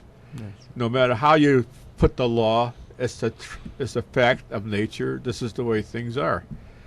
So when someone says you're anti-Semitic, it's a lousy term at best. It's like boots on the ground. Yeah. It has no real The value. people understand that to mean anti-Jewish. Yeah. Anti-Semitic. Right, yeah. Limiting that down to that. So it's just the same thing with what's Hispanic. Hispanics come from Spain, Hispania. But now, Spaniards are not considered to be Hispanics. right, they're white. Yeah, well, so Hispanic, white Hispanics. No, they don't make any difference. It's a ridiculous term to begin with. How can you classify a person by racial classification by the language they speak? Because Hispanic is not a race. I mean, Well, according to according to our classifications, it is. But I mean, but those who deal with things logically and not politically, being Hispanic is not a race any more than being Aryan is a race, or being Celtic is. Yeah, those are right. not races. They're ethnic groups. Yeah. If you're Gallic or Germanic, those are not races. Hitler may have thought they were, but they weren't. Yeah, no, I had a friend, I should say a friend, an acquaintance I met one time. He was originally born in Spain. His family moved to South America, I forgot what country. He immigrated to the United States. But because of the fact he immigrated from South America, he's Hispanic. Now, if he immigrated from Spain, he would have been white. Tell me the makes logic of sense. that. Well, that's like There is the none. president of Mexico, Vicente Fox, was of Irish ancestry. Yeah. Yeah. So I mean, Well, most Mexicans have Chinese ancestry. Chinese. They came over through the Bering Chinese. Straits, supposedly, and they migrated down from the north. So they would have been ancestrally Chinese. This Well, I you mean don't quite follow. like Eastern or Mongolian race or? You're talking about the native, the Indian population. Right. Well, you go back far enough, I mean- Mexicans are Indians. How you look at it, Mestizo anyway, is still a term Indians. for interbreeding, intermarriage of Caucasian Europeans and the native Indian people. Mestizo is the term. You ever heard the term? No. I've heard of it. Mestizo. Yeah. M-E-S-T-I-Z-O. No, I never heard that Well, you term. heard it now. No. It might be on the quiz. I'm You gonna never know. forget it. But of course, the question is that they all immigrated or migrated across the Bering Straits because of various reasons. But the story came in that they came all the way from Alaska down to the tip of South America in 1,000 years, which doesn't sound too bad when you're talking it's only 10,000 miles. But they didn't have horses. Trains were slow in those days. Yeah. Yeah, Right. they didn't have horses. So they would have to go by canoe, or they used Foot? to, or Foot, yeah. they had to go by foot. So it's hard to comprehend how they, even though it's only That- 10 miles there's a a, year uh, on the average, it's still they've hard got a to huge comprehend. exhibit at the Field Museum called the Americas, and that's the leading theory of how the Native Americans and then the Mexicans and Indians arrived here. Is that route that you spoke about across the Bering But there wasn't Strait. just one During the migration. There Ice probably Age. No, many there of was them. several. I heard Right. 6, but the catch on that too is the fact that the natives in Alaska now were later migration because of the language. You have several hundred languages here in the lower areas, or compared to maybe half a dozen in Alaska. So consequently, they presume because of the fact that they were late, because of that, they figured they were later arrivals. However, Yeah, they got the here. Inuits, they like to Inuits. refer They're to. also- I know I don't know what that means. They much more strongly resemble the people of Eastern Asia. They're Right, Mongolian. than they do than Yeah. Yeah. Very similar. the other. But they There again, there was no true Native American population. The Right. Americas were without human population Right. for thousands of years. Right. It millions was of years. What we call and I never used the term Native American because my understanding was anyone who's born in the United States Is a native. you're a native-born American. Right. But anyway, what we call the native population immigrated from Asia. They crossed when the Bering Sea was frozen Well, over, this- or by boats or Right. whatever. Or land, That's the land theory bridge. anyway. Yeah, or But a they land were- bridge During the early first on. ice But they didn't exist until Columbus discovered them. Yeah. It's And he funny. thought he landed in India. That's right. That's right. That's Rob and I the were name, talking about the very Right. same thing on the way over here. Oh, How John. do you, how do you discover a country that's already populated? Yeah. That's Well, a tough one to get around. We didn't know about it. Of course, Leif Erikson, there's other indications that, like, the Vikings Yeah. were here. No Saint one Brendan was in the probably rest here. of the world. I mean, nobody in Asia or in Europe or anywhere else knew that there was this continent here or that there was anybody living here. well, Chinese got here first, really. Because Yeah, but they never, they never populated it. and there were no records. They didn't. There's some record in the fact that there's. Well, just like there's vague records in Scandinavia of the Vikings finding Vinland and all Like that. Well, the other thing was Columbus The just Irish landed in the monks. Bahamas. Irish monks. Yeah, Saint Brendan. St. Brendan supposedly Yeah. landed Saint Brendan, yeah. somewhere Well, in the there- New England Columbus. area. I think it's Columbus was the first European Right. to come here, find that there was territory here. Although he always thought he had found Asia. Right. He always thought that it was really just the outskirts of Asia. Till the day he died. Yeah, He Well, only he- landed in the Bahama area, Cuba. yeah. He thought. Bahamas. His discovery generated the Columbian Exchange, they call it, back and forth between. All of a sudden, we're going to start exploring and populating, Sure. colonizing, and all of the different crops that were brought from there, the pumpkins, the squash, the potatoes, tomato, Potato. peas, beans, what else? Rutabaga. I And don't in know. turn, they introduced the horse and other things Cheeseburgers. into the New World. There's a great series of books. Kentucky Fried One's Chicken. called 1491, Yeah. describing how the histories that existed here before Columbus, and then followed it up with another book called 1493, which talks about the Interesting. Columbian Exchange.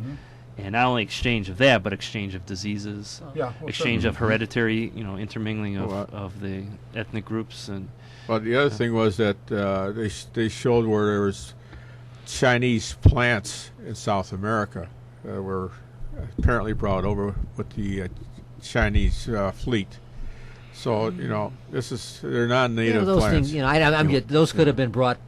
Birds. Those could have been brought by fish. They could have been brought washed ashore from wreckage. That I realize found. that, It's but this- possible. It's yeah, possible. but this is what they claim. How about extraterrestrials? Well, it's a theory. You mean there were terrestrials and then there were some extra Extra ones? ones. There were extraterrestrials. They get But paid the- by the day, extras, They- extraterrestrials. Hollywood But has those, yeah. there was a great trade route the Indians had, and they showed where they had non-native minerals that were up here in North America and exchanged down South America. So consequently, there was a big trade route at one time or another, even though they went down to Mississippi and all this other stuff. So it was sort of interesting. It's kind of food for thought. Like, did anyone ever read this old book now, but Eric von Daniken, Chariots of the Gods? I was just going to bring that up. Heard Yeah. of it, yeah. I've never read it, but I've it- heard of it. No, I mean, it's really, really, It's it gets you thinking anyway. New Age type of. Yeah. I mean, the illustrations, they made it into a film, too, one of those Sun International pictures. Oh, God. Held over in these cities for time. Steger. One of the Marx Brothers movies, Groucho's at a costume party, and there's a fellow dressed up like a cigar store Indian, and he's grumbling about something, and Groucho says, "Hey, if you don't like our country, why don't you go back where you came from?" Anywho, That was another one that. No, that was the Marx Brothers. They grew up in Chicago. They didn't grow up in For a Chicago. while. But they lived in Chicago Yeah, for a while. Yeah, it was- They They had a They- farm off of Lagrange and Right. Joliet Road. Sounds Yeah. right. it's probably a yes. shopping center now. In fact, I was just reading something. Car dealership. Yeah, right. They lived at 4512, what today would be King Drive. Grand Boulevard or South Park? Yeah, South uh, yeah. from 1912 to about 26. And so There was a building there when I was working. It had a sign saying that Marx Brothers lived here. It was wrong. It was south of 47th. That yeah, one it was the Elam something or other Yeah. building. But I don't know if you know, but you Southsiders would know. The big apartment building at 5555 South Everett, which is just north of the Museum of Science and Industry. Yeah. Everett only runs 2 blocks. Right. Groucho lived there for a number of years. Wow. When he And- wasn't in Hollywood, and they weren't in Hollywood. Vaudevillians. Pardon? There were vaudevillians. Well, I'm talking in the Minis 20s and boys. 30s. Yeah. That's right. Yeah. Before He lived in that apartment building, and Did he really? they only got together like every couple of years to do a movie, And There were That was 5 heavy. Marx Brothers. Who was the only one that never appeared in the movies? the Dum oldest- dum dum dum dum dum dum dum dum. Karl Marx? I'm sure you know. Wasn't there a Gummo? Yes, Gummo. Give the man a cigar. No, thank you. Groucho, which Harpo, Chico, and then there was Zeppo. Zeppo was in a No one few. really knew he was a Marx brother because he looked normal. He He, looked- didn't have a strange costume or a mustache or anything. But Hair. But facially, they all kind of resemble I Yeah. each think other. Gummo, much. Gummo did appear in one of the early Really? did he? Unless when they did some Blood silent Ring shows. Oh, yeah, he was in vaudeville. maybe in vaudeville, but I Yeah. mean movies. No, you Movies. never. He was their agent or something after a Yeah, while. he was affiliated with the act, but he was Yeah, never. and affiliated. Zeppo- Well, yeah, Zeppo that became area the, was uh, heavily Jewish at one time, so that was Marx Brothers would have been They, Hyde Park. involved. Yeah. I'd love to get the story of why they went into farming and how they thought they could succeed. draft in it. deferment or something like that. Yeah, Was it? exactly. It was a draft deferment. Really? Yeah. It's like And, same reason First that Jack World War. Dempsey was supposed to be working in the First Navy Yard in Brooklyn. Yeah, the picture of him working with patent leather shoes on, by the way. Oh yeah. Remember that one? Well, that's how good he was. Yeah. he They worked. never got him dirty. Yeah. But as the one line in the Mary Tyler Moore show said, I think Murray says about Ted, what do you expect from someone whose favorite Marx brother is Zeppo? But, Zeppo supposedly, in real life, he yearned to be the wisecracker, and he wasn't allowed to. He was the straight man. Oh yeah. Well, he was so much younger too. Well, yeah, but I mean, he had a... He was usually one with a girlfriend falling in love. And he became supposedly a Director? agent also. an agent. yeah, Yeah, something and like he that, had a good He reputation. left. He wasn't in the later movies. No. He was No. in their great Paramount. movies of the 30s, but when they went the further films, The that last they one would made, have been Duck Soup, MGM. Yeah.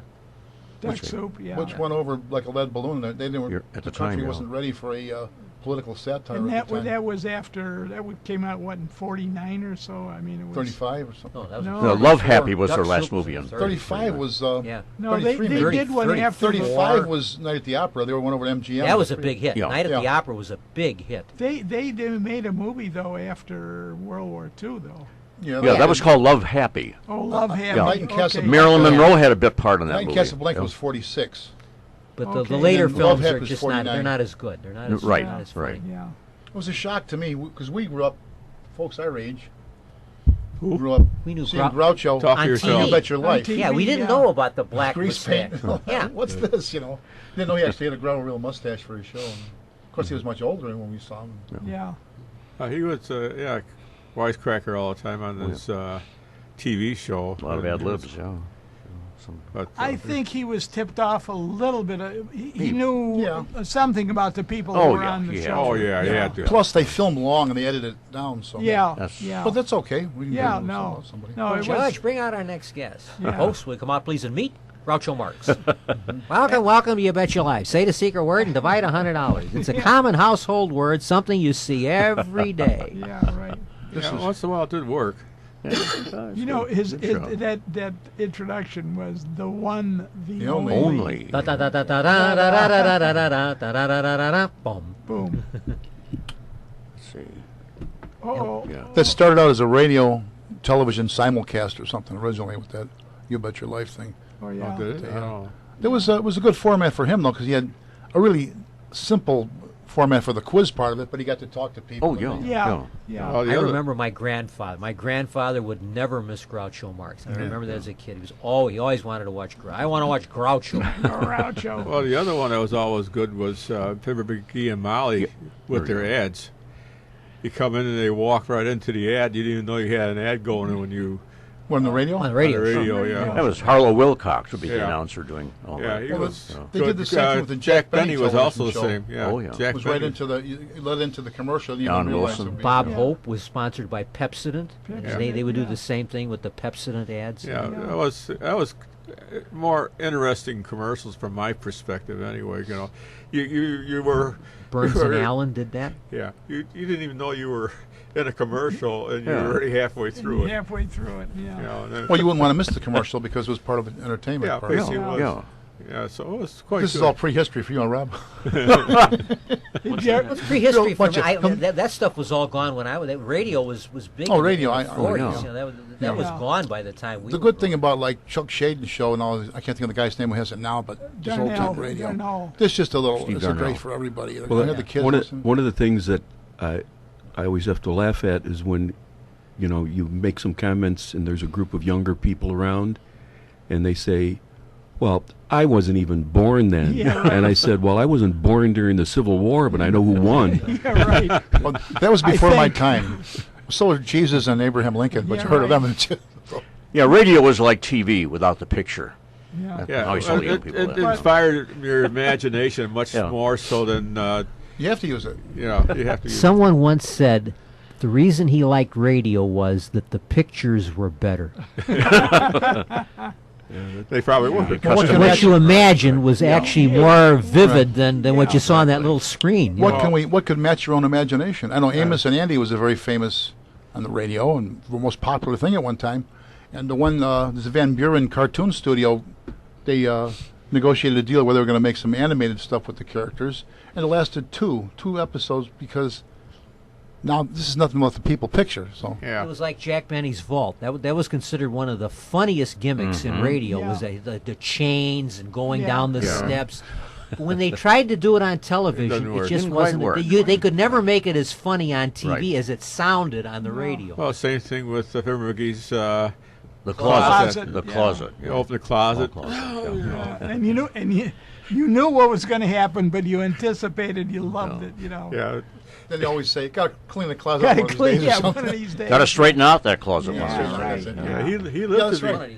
That's right. You're the radio expert man here. I do a few. Yeah. You do a what do you do it called? What is it you do with the We recreation? recreate old-time radio scripts. recreate? I mean, sound effects table and that sort of thing. Yeah. Well, I think Fibber McGee lived to be close to 100. He lived down in Peoria. Jim Jordan. Yeah, They Jim were Jordan. from Peoria. Jim and Marion Jordan. They were from Peoria. Yeah. So was Jack Brickhouse. Yeah, he's buried down the street though. So was Charles Correll. Yeah, that's quite Andy a of few. Amos and Andy. Yeah. And Marion Jordan was also the voice of Teeny. Yeah, the kid. Yeah, the Yeah. kid. That was Marion Yeah, they Jordan were never also. there at the same time, were they? No. No. Usually she interacted with the Fibber. Kind of like Clark Kent and Teeny Superman. did. I figured they went right off. You know what happened to him? They did away with the phone booths. And that- Yeah, isn't that something? You can't. Yeah.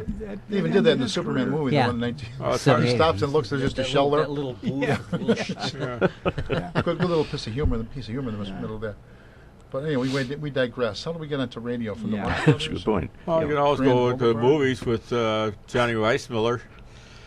What about him? Tarzan. Tarzan. He was from Chicago. He went to Lane He Tech was for a while. born somewhere in Europe, but I heard they dubbed him as Tarzan Cry, though. That was really Johnny. I don't know. it was a combination of his yodeling and the bleat of a camel and a couple other things. But he can imitate it very well later too. Dive Well, bomber. Carol Burnett had the same thing. She Oh, had yeah. it dubbed in. Yeah. But, Yeah? But that Darn. was, she actually did that. Did That she? was- I hope Yeah, she that was did. her. Yeah. That was I a hate little to hear dubbing that. in there too, from what I heard. Yeah. Yeah. You know, not I saying think that she research didn't do it, department but came up the with something fact there. was that. Hard to dub it on a TV show, though. Yeah, I think they did. Actually, Johnny Weissmuller was Hungarian. You what? Yeah. He was Hungarian. He wasn't really German. No. Well, he was I born. grew up it's, in my it's Germanic, right? Austria-Hungary. Yeah. Yeah. German Certainly colonies within Ethnically German, Austria-Hungary, but not yeah. from Germany Yeah. per se. Right. Yeah. Of course, my Well- grandparents came from Austria. They were German, Yeah. Germanic. And as I president. get into You say something to me in Austrian? genealogy, well, you find that there were a lot of, people from Romania, Hungary, and Germany. Well, there's a lot of people. Because I grew up in St. Michael's Parish, on St. Michael's, but now it's St. Michael's in Old Town, and it still has that German influence, Yeah. But Well- they weren't all German, Germanic tribes range all the way from Italy up to the Baltic, and from the Slavic borders to through England. England is considered a Germanic group also, even though Queen Elizabeth don't like the idea. Here, But here. Changing the Don't- family name, yeah. Yeah. Don't be casting slurs on Her Majesty the Queen. Did- But the French, Scotland's going to vote. I That's just supposed gonna to- say, that's gonna be This week. This It's week. Thursday. Her is very It's close gonna be right now. close. Yeah. Yeah. they're weighing the Early pros polls and They should just cons. show. They should just show reruns. The pro separation group should just show reruns of Braveheart Yeah. all week long. I That would. doesn't. If that doesn't stir you up, nothing Yeah. will. And they've got Sean Connery on their side, too. Well, they were, I was Is he going to say involved in they it? Is he- they held He's up. speaking out for independence. Is he in favor of it? I'm They, quite they sure, held yeah. up his being knighted because he was, for years he's been advocating something like that. This I is true. understand. That sounds right. Well, the fact of the matter is, I don't think either one could exist without the other. But even though they have a Exist separate without Scotland. government, England can wonder. exist without Scotland. God, there's population of England is over 50 million. Scotland Yeah. is Less than 5 10 million. million Scots. Yeah. but I think they still could. But they're But they don't Because- want to. I mean, they don't want. They don't But want the to see pro the the United pro Kingdom separatists broken are coming out with all of that propaganda again, going all the way back to the Braveheart era when they called for the summit and then they killed all the the Scots, and then during World War II, supposedly it was common in England to refer to the Scottish members of the British Army as cannon fodder. Supposedly half of all of the male population in Scotland was killed during World War II. But I That's think, amazing. But I think that's that one. part of that was because they were always very eager to join. They were always very military minded. They joined the service. You have so many regiments in the British Armed Forces that were Scottish, and they were proud of it. All the units with the kilts and the bagpipes. They invented the bagpipes. I mean, it isn't as though they were dragged into it. They volunteered to serve in the military. Hey, do you remember? Yeah, that's going to be an interesting vote. I hear it's pretty. well. I hear it's almost Yeah. split right down the middle. Yeah. And the pro-separatists have been surging in the last poll. So The early polls showed it going down by about a 20-point margin, and now it's tightened just before the Right. Well, actual balloting takes place. Part of the problem was that they claimed that London generates 95% of the taxes, from wherever they get the tax money from. England, Scotland, Wales, and Northern Ireland, which is our. One of the problems is they're telling people that they're going to keep the British pound, and London says no. If you separate, you're not going to have the pound. You're not going to tap into the banking system. And I thought many of the big banks are already talking about relocating to London. All the big Scottish banks that are headquartered in Scotland are talking about changing their registry to England. And I think the separatist Scots even want to keep the Queen as head of state. Yeah, they want to keep. Yeah, they want to keep the Queen, monarchy. which is interesting. Yeah, the monarchy is not Something involved like, in this. No. Right. It's time for another break. We'll be right back after these messages of interest and importance.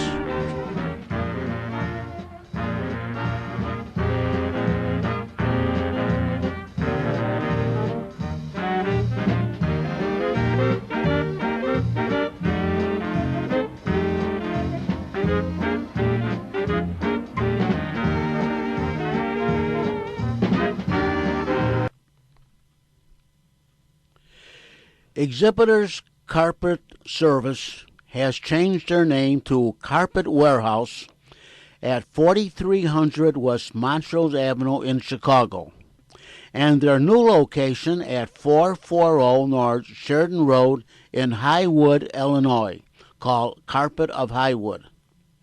Stop in at Carpet Warehouse, located at 4300 West Montrose Avenue, and their phone number is area code 773-283-0100, or at 440 North Sheridan Road in Highwood, and that phone number is area code 847-266-1400.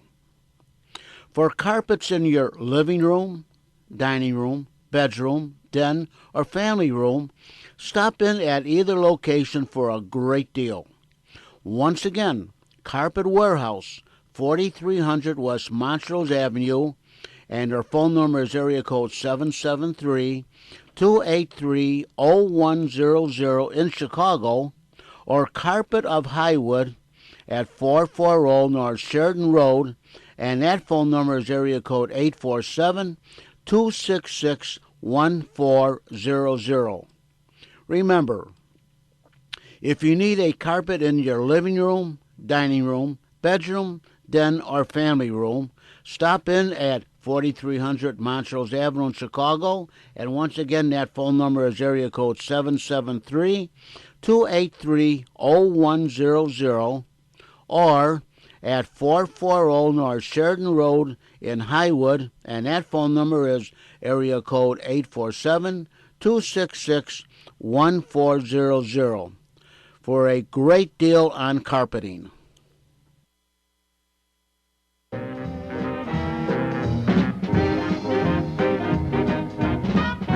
our show.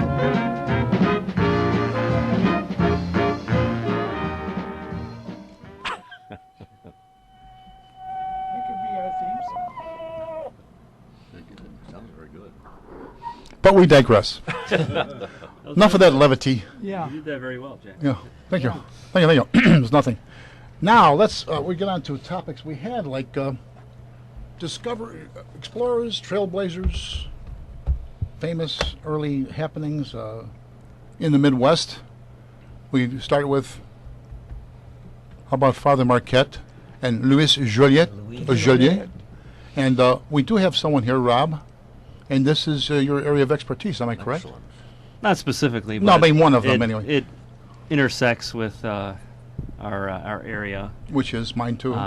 which is just south of where the portage routes that the those explorers would have taken, and prior to them, of course, the Native Americans who pointed out these portage routes.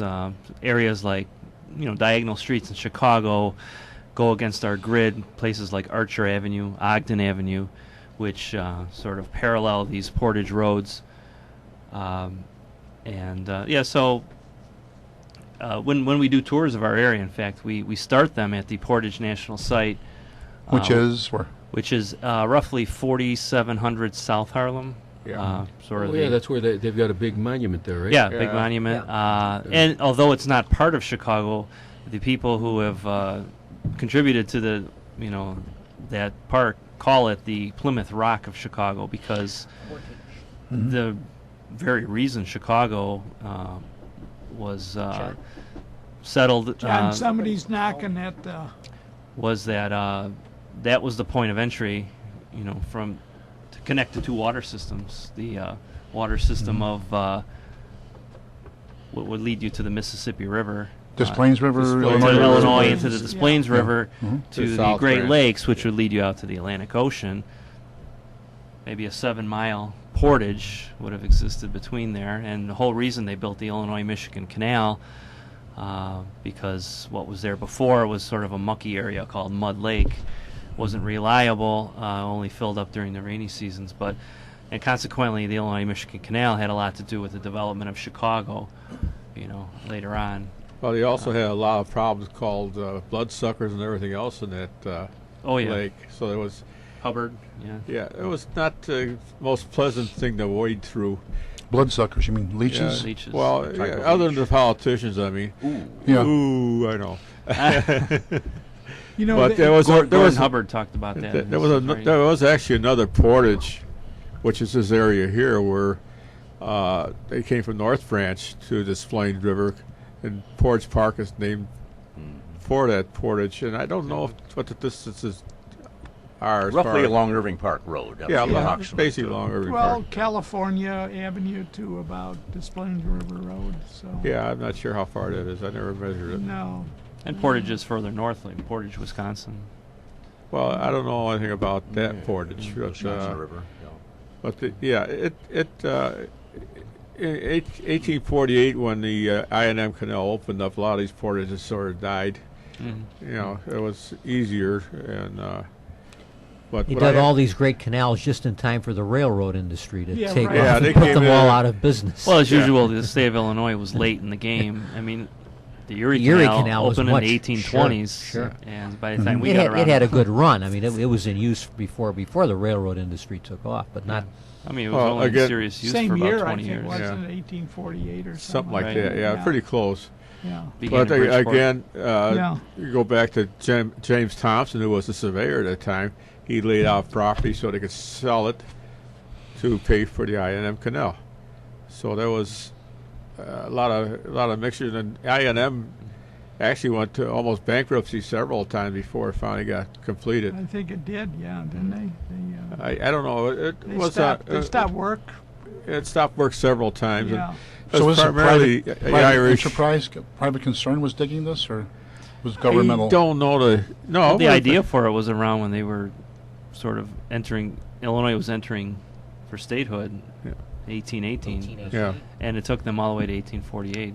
Well, again, Yeah. go back to Marquette and Joliet. They originally forecast the I&M Canal because of the trade route, and they didn't really had much else to do with it. But they foresaw it in their exploring. Yeah.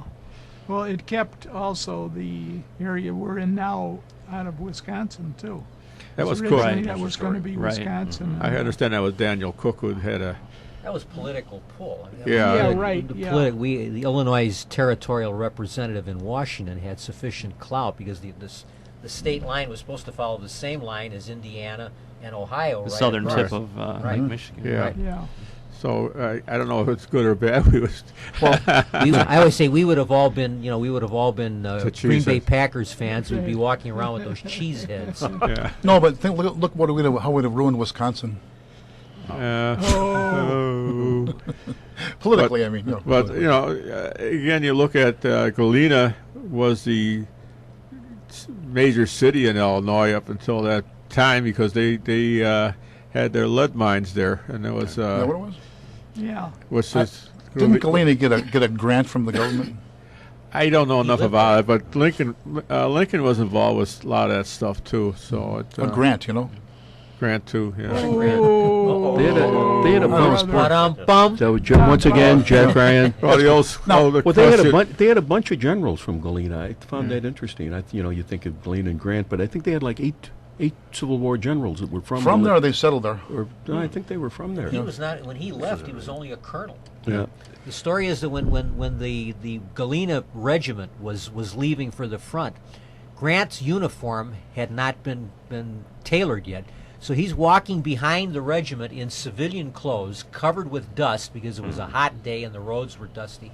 And everyone thought he was just some bum that was following along behind the regiment in the parade. No one actually realized that he was the commanding officer of the detachment. Well, he was the reason he was not known for being real neat anyway. No, the reason he wasn't a spit and the reason polish. that I know they had, I think it's 8 generals from Galena, is marching in. I think it was the St. Patrick's Day parade. I forget what group I was with, but I play with the Shannon Rovers now, and we're unit number 1 in the St. Patrick's Day every year. But anyway, this is going back a while, and there was a bar right across from 54 West Hubbard, and I walked in there. That was the staging area when the parade used to be on State Street, and seated at the bar were 8 Civil War, Union Civil War generals. Been there since And- the and you- been there and since you- surrender and right, in full uniform, and Was that? I said, naturally, being curious, what are 8 Civil War generals doing here? And they say we march the Galena High School. I guess their mascot is the generals, and we march with the Galena band in front of the band, and each one of these guys represented one of the generals from Galena. Which, they tried to if one. I think they all had beards. That was popular in the day. But I thought that was interesting. Tom, which bar was that? Was it Sloppy Joe's or the Bistro? No, that was one of the few straight bars that were actually in that area. geez. Tom, there was I just know it, a place called Gus's was at the corner there. Oh, that was never there. Yeah, this was the Roadhouse. And getting back, But anyway, Well, the old see question. see all the historical information you can get from going into bars. Yeah, Well, the other question is education. In That's its- right. yeah. the other question always is who's buried in Grant's tomb. I understand Richie Daly had trouble passing the bar to begin with. Wasn't that true? Couldn't pass him up. Anyway, Yeah, both of them. Getting back to Father Marquette and Luis Joliet, the Spanish had either explored like the mouth of the Mississippi, so far up, but they decided they were going to explore the upper part of it around 1671. Is that correct? Would that be a good year? 1673. Okay, I underbid, but so they started off somewhere in Ontario or Quebec, and they come across the Great Lakes and France. yeah. New France. I read that Father Marquette had previously started the settlements of St. Ignatz and Sault Ste. Marie in Michigan. So Right. he was a Jesuit, and Joliet was what was his? Was he military, or what was his background? Do you remember? I think it was military. Yeah. And let me ask you this, Rob. We heard about the mythical Northwest Passage. Did it have anything to do with what they were looking for? No, that was there? Lewis and Clark. Yeah, that was more a little No, bit. but I mean, later even on. then, it went before then. The myth of it was there. Well, Lewis and Clark explored the. Right. They Louisiana were through here too at The one idea time. that there was a direct water link between the Yeah. Atlantic and the Pacific. No, they were there pursued to that for- take a look at this Louisiana purchase, wasn't it? Wasn't that the purpose of their? That was Seward's Folly. Yeah. No, that was Oh, Alaska. that was Alaska. Alaska. Yeah. Yeah, Lewis and Clark. No, that was Jefferson's Yeah. Yeah. great enterprise to explore the Louisiana After purchase. 1803, right. Yeah. So, Father Marquette and Joliet. Some call him Jacques Marquette, and some call him Pierre. It would be Peter, I guess, in French. Père is yeah. French for father. Father. Père Father. Marquette. Yeah. Is it? So, yeah. Père Marquette. P-E-R-E. Père Marquette. yeah. Father his, Marquette. Yeah, Marquette. his name was Jacques. Jacques? Jacques James, Jacques. correct? Yeah, you see it as Père Marquette. That's Right. father. Father. Right. Okay. For a real good history lesson on those, that Portage National Site, the first Saturday of every month, they do hold tours between the months of May and November, I believe. And at 10 o'clock in the morning, they'll give you, the gentlemen there are experts, have written books on Joliet Marquette, and they're volunteers. They give you a wonderful history. In fact, one of the gentlemen does talks at some of the local libraries about various people from that time period, including Marquette and Joliet, and goes into a lot of early Chicago history. So you could really learn a lot, you know. Well, the I other, live very close to there, and you see that's the first Saturday of, including November, first Saturday. Including November at 10 o'clock. 10 o'clock. You Where's just it, right around the you monument? sort of just The- meet there. You'll see a group of people congregating. They start you off at one of the defunct branches of the Desplaines. They've cut it off from the regular Desplaines. It's full of algae and stuff now. And they bring you through this national site, which is, from what I understand, one of two national sites in the state of Illinois. The other one being the boyhood home of Abraham Lincoln. So there are only two state sites they call national historic sites, believe it or not, in the state of Illinois. That That's is surprising. Yeah, and that is Yeah. one of them. It's very underutilized. New Salem, the other one? Well, the boyhood home of yeah. of Down Lincoln. near Springfield. Well, the Not other at one, his Well, birthplace. Lincoln The other didn't one have I- a boyhood home here. He was already 21 when he moved there. You're probably talking about New Salem. New Salem, right? Yeah.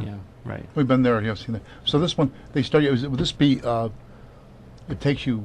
You have to get in your own car and follow. No, it's a or- walking tour. Walking, okay. The actual site itself is pretty small, but what they claim there is it's the only original Chicago landmark, being that the Fort Dearborn site is built over with concrete and buildings, and DuSable's home is buried underneath the same. This is the original land, never modified, given to the state of Illinois at some point, given to the Cook County Forest Preserve at another point, and I believe that's who owns it now. But yeah, it's a wonderful history lesson, and Have you taken this yourself? yeah, I've done a couple times, and there's a gentleman who writes a newsletter related to it called the Portage Papers, I believe it's called, and he talks about issues with early Chicago history, early history out that way along the Des Plaines River. Really great. You know, And the monument itself is very interesting. A great combination of realism and impressionism, as I remember. Right. it, yeah, you know, a big It's metal structure. Yeah, Yeah, nobody- very large. Nobody really knows what the two look like anyway, so it have Yeah. to be impressionism. Right, right. But the other one, I had a real nice bus tour with Ralph Fries.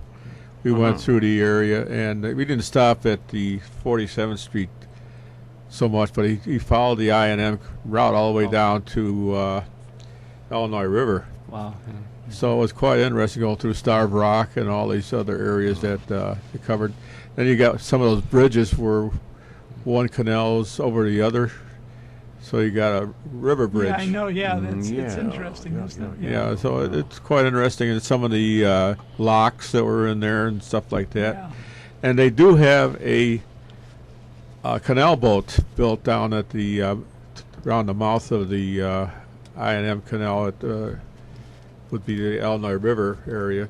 LaSalle, maybe. Yeah, it's been too long ago. Yeah. But it's you can take a boat ride, and they do have either horses or mules that They pull. it. And the problem comes in that they were built to size, except the fact that the I&M Canal shrunk in certain areas because of debris and everything else, so they can't go too far with it. But we were one of the first ones to take the tour. It's quite interesting. Oh, yeah. So if it's worth the effort, if anybody wants to go down Yeah. there. I know there's is there a bridge or a tavern there called Ford's Tavern or something like that? Isn't that around 47th in Harlem? That What's it was called?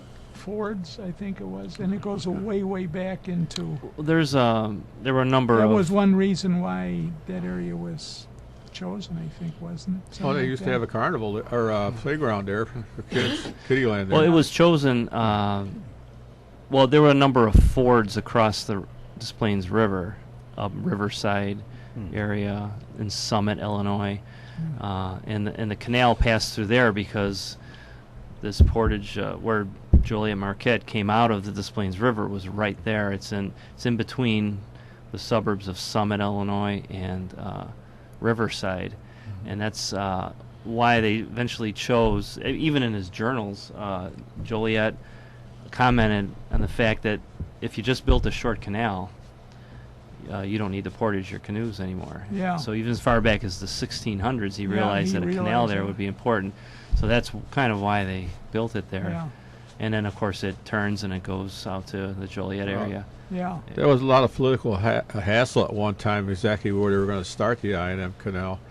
And they settled on this area here. I'm not sure why, but When you say start, you mean in Chicago? in or do you- Chicago, yeah. Yeah. But Did they start in Chicago and then dig out towards? Yeah, in the And, neighborhood of Bridgeport is where it began. Yeah. In Yeah. fact, there's a park there called Canal Origins Park that they just opened along Oh, yeah. South Ashland Avenue. Oh, I didn't know that. Yeah, I think it comes in about 20-something in Ashland. There's a little park I dedicated know to the there origin. was. Yeah, there was a little street there called Levy at one time. and- well, I sort of off the subject a little bit, but LaSalle's boat, I forgot the name of it now. They're going to have Griffin. the Griffin, yeah. Yeah. They're going to have a seminar at the Chicago Maritime Museum over on 35th Street on Friday evening at 7:30, which is should be quite interesting. Apparently, they think they discovered the ruins of the Griffin. Griffin, more or less off the mouth of Green Bay. Oh, okay. I was So, going to say the other way, like towards New Orleans, because I know he. No, it's supposed to be off Yeah. of Green Bay, and I think one of the reasons why it sort of survived was the fact that the cold water of Lake Michigan had a Preserved tendency to preserve wood a little better Yeah. than salt water. And so they're going to have a presentation on there, and I hope to make it, so we'll see how it Yeah. goes on that. Where is this now? 35th Street, 1235th Street. It's That would be Racine. Racine. Yeah. Racine, yeah. 35th. Is that one of Spiegel's old buildings, or? One of those. Yeah, that's right there. Yeah. That'll be. Yeah. Yeah, it's. Now, I did you should know have that brought was the there now? information along. I didn't. You know do it. what? I did, because I remember thinking, what's that doing there? But, you know, Recently. I don't know if LaSalle does have a statue over there at the Chicago co- Historical Society. Yeah. Chicago Historical Yeah, Society. is that- So I don't know if he ever. I don't know if he ever came to Chicago or not. No, there was I no don't Chicago. They gave him a ticker tape not parade, I think. Yeah. right down State Street. right Him before and MacArthur was in it. He got a Rose Garden deal, didn't he? Yeah. Yeah. He addressed the city council. Well, I don't. I talk about the area of Chicago. I'm not sure if he ever was down this way. either. Yeah, I don't know if he did. or Well, not. One what- came what out and type- declared LaSalle Day, didn't he? What type of goods did they use the canal for? I mean, what was it? Everything, wheat, wheat? for the most part. Coal? Did they get any coal up there? I don't know. It was further it south? It was cargo, and then it also had passengers going along with it too. So Yeah. it was passenger carriage and stuff like that. But And the boats were towed by horses along Mules. towpaths, That's yeah. The towpaths, Mules Some for of the them most- still exist out Yeah. in some of the preserved areas. yeah, the mules for the most part were better than horses. But they used whatever they can get. I think they probably used oxen at one time or another too. Yeah. And so it was a mix of whatever they had available. It's a fascinating history. It really is. Yeah. And Yeah. it's. Is there anything of the Illinois-Michigan Canal in Chicago at all, or is it all Covered over by 55, I think it is. all obliterated? or- The only thing that claims to be an actual remnant is in this Canal Origins Park along Ashland, because the water that flows there, conceivably still the same Same bed water of that- the same cuttings out of the yeah. canal there, but that's highly doubtful that it's the exact same thing. Oh. But Yeah. they're, yeah, because they built the Stevenson Expressway over the remnants Yeah. of it. And when they Well, built the sanitary and ship canal, didn't that supplant and just basically Right, follow the right. same route? And that was Yeah. the newer Yeah, construction, right? Yeah, much wider, much Is that south? deeper. Is that the south of us, or That's a little bit north of the canal, but it's south of here, obviously. Yeah, I mean, it's just where you and I we live. Well, it was even right. more. Well, it's north. It's north of where we're at. What's the canal that south is? Cal-Sag Canal. What is that? The Calsag Channel. It's not a canal. It's No? just a channel that Oh, yeah, yeah, that's- it's, you know what? Calumet River and the Des Plaines River. okay. You know what the Cal-Sag means, don't you? I give. Calumet was a peace pipe as such, and the sag is where it sags down a little bit in the area. Huh. Yeah, they call it the Sag. Yeah. Yeah. So All right. it sort of sounds unusual, but it's an area where it sags. Just what it sounds like. Yeah. Not Saginaw. I should They, say. they still, Calumet was a- was a- Cal-Sag Yeah. is still used, right? I mean, is that? As far as I As far know. as I know, yeah. I mean, I'd see Yeah. if it's what I'm thinking of. I see barges. Yeah, Yeah. Well, so is the I&M, for that matter. yeah. No? Not really. No. it Well, was the too ship and small. sanitary canal. Yeah, is, ship and Yeah, sanitary. The I&M sanitary. is gone for all intents and Is purposes. it really? There's a little remnants in Shanahan, Illinois, I Yeah. believe. And So we see those go barges. out to Is that Starved the Rock. sanitary and ship canal? That's the sanitary and ship canal. Okay, right? right. That That's was not- built starting in the 1890s and opened, I Mhm. believe, in 1900. Because there's Yeah, Along that with was- the Yeah. reversal of the Chicago Well, they River, I reversed think. that. it helped reverse. Yeah. Yeah. Yeah, right. we that, did. that was we even more reversed controversial. twice. Yeah, that was even more controversial. Yeah, And now you hear talk, or at least in recent years, of re-reversing the Yeah. Chicago River, going back to that's. you know, guess more well, I point was about going to say that. one reason why the Illinois-Michigan Canal had opened like January 2nd, because St. Louis had An injunction. had put an injunction in there, and would think so. and our engineers got together and they Blew it up. We don't know about no, this yet. they opened up the last wall and the water was flowing and the Too late. Too late. judge is saying, "Hey, I can't stop that water from Yeah. flowing." So, I thought they could use dynamite to open it up.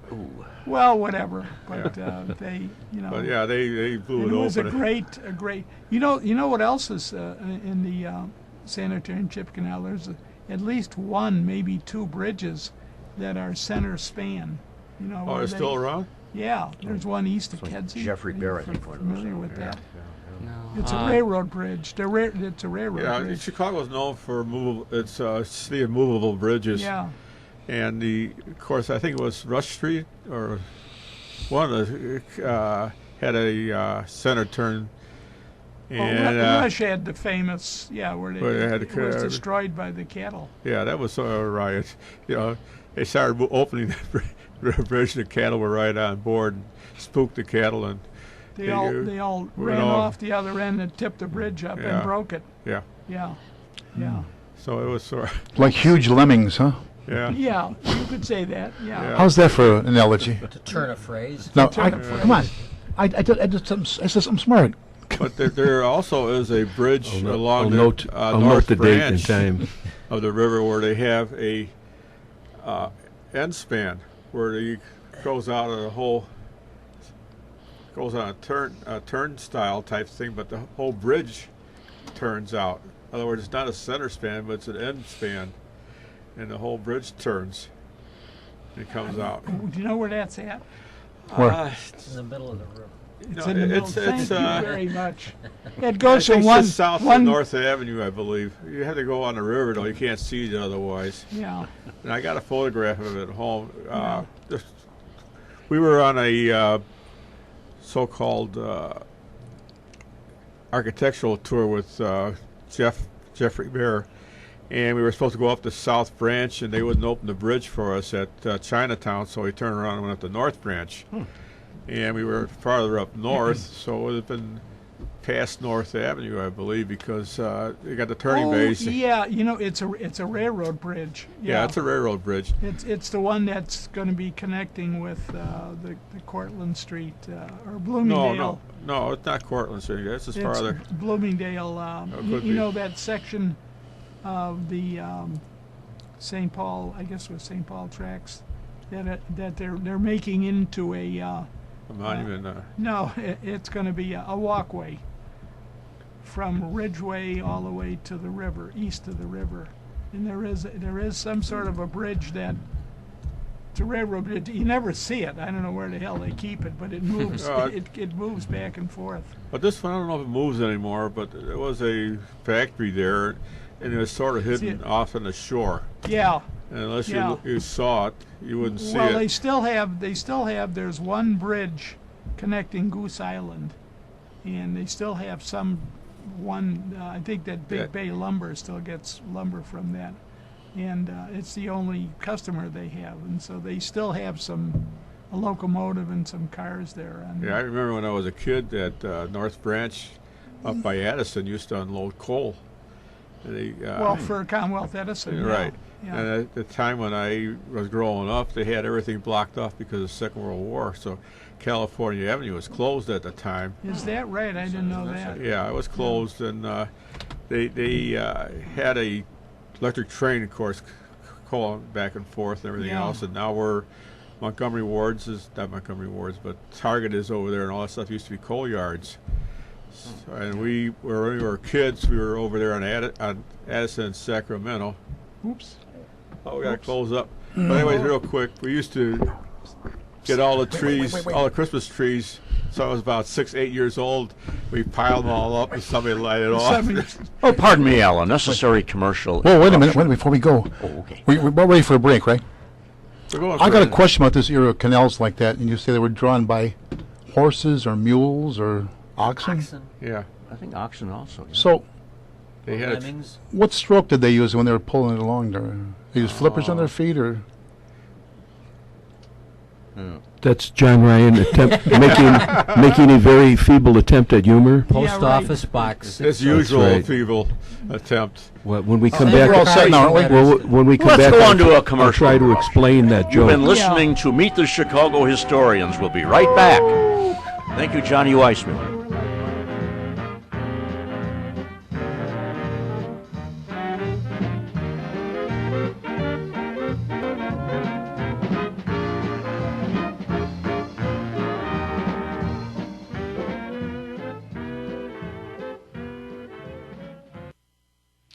Hey friends, do you need an awning over your front, side, or back door?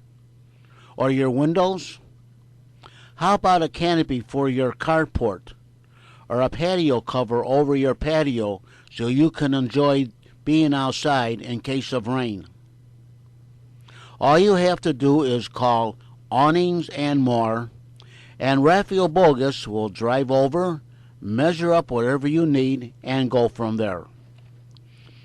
You can call Awnings and More at area code 773-710-8403 or 847-890-1447. So if you need awnings for your windows or doors, call Raphael Bogus at Awnings and More at area code 773-710-8403 or 847-890-1447. Now, Raphael also installs hand railings for your front, side, or back steps. You must be safe when you go up and down the steps, especially in bad weather. So for awnings or handrails, call Raphael Bogus at area code 773-710-8403 or 847-890-1447. Again, Awnings and More. For awnings and handrails, call Raphael Bogus at 773-710-8403 or 847-890-1447.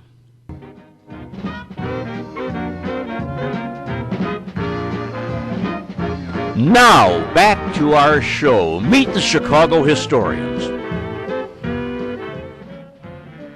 Yes. Policeman, no. No. Yeah. Camry can't come to your house.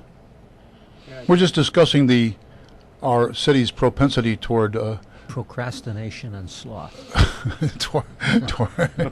no, That's a Jerry Lewis, isn't Yeah, it? But that's the announcer's place. towards cameras instead of actually hiring some police. I don't know.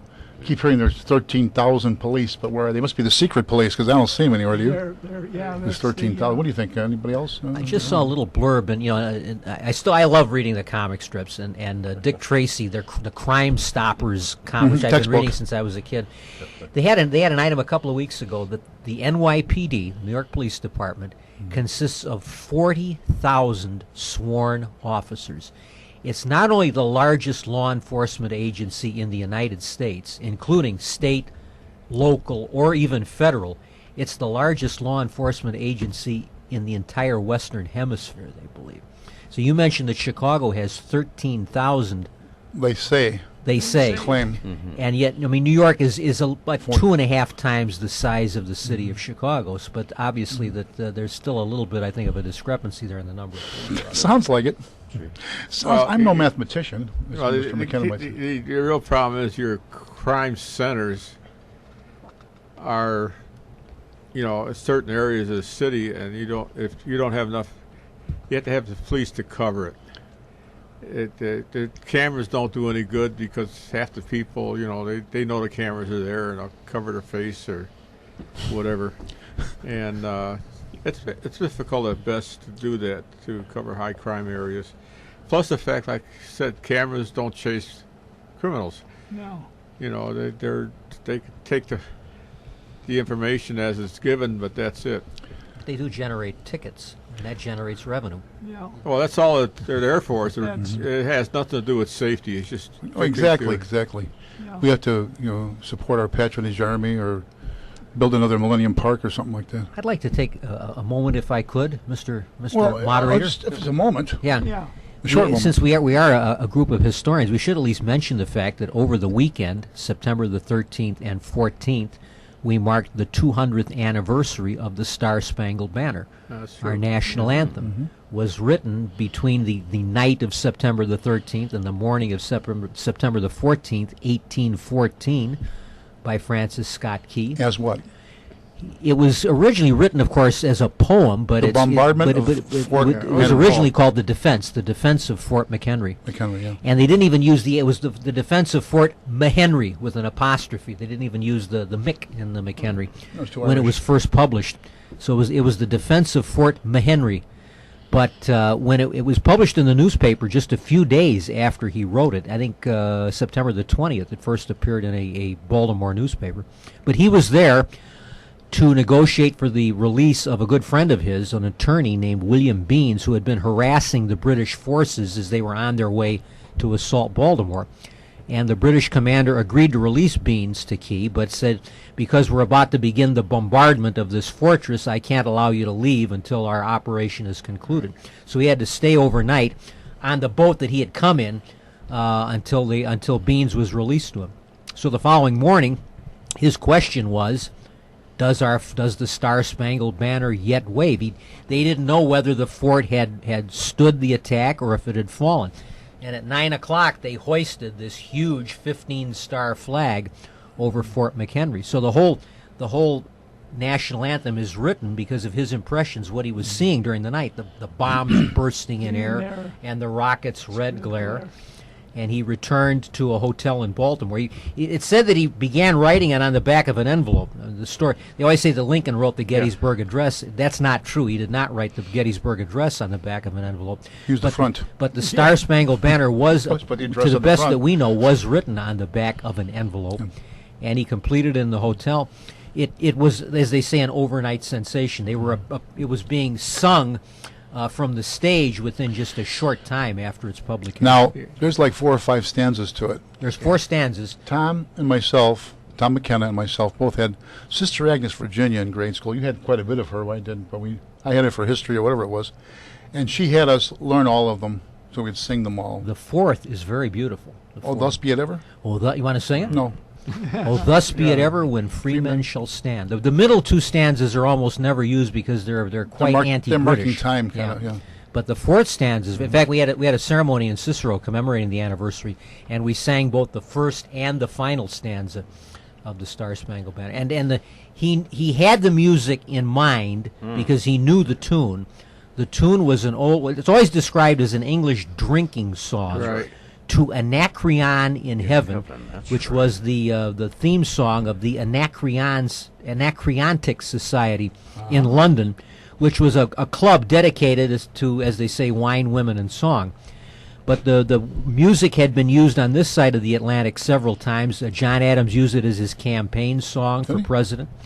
And so Key was very familiar with the music, and so it is almost definite that as he was writing the poetry, he had the music in mind, so he knew what this was going to be set to. He used a little poetic license on it with the bombs bursting in the air and all this stuff. But Well, that's true. They were firing what were called bombs. They had exploding shells that were called bombs at that time. They But weren't so- bombs dropped from airplanes. Yeah, but If this was Rogers and Hammerstein, he'd be Hammerstein with the lyrics. Hammerstein. He did. The music is English and the words are American.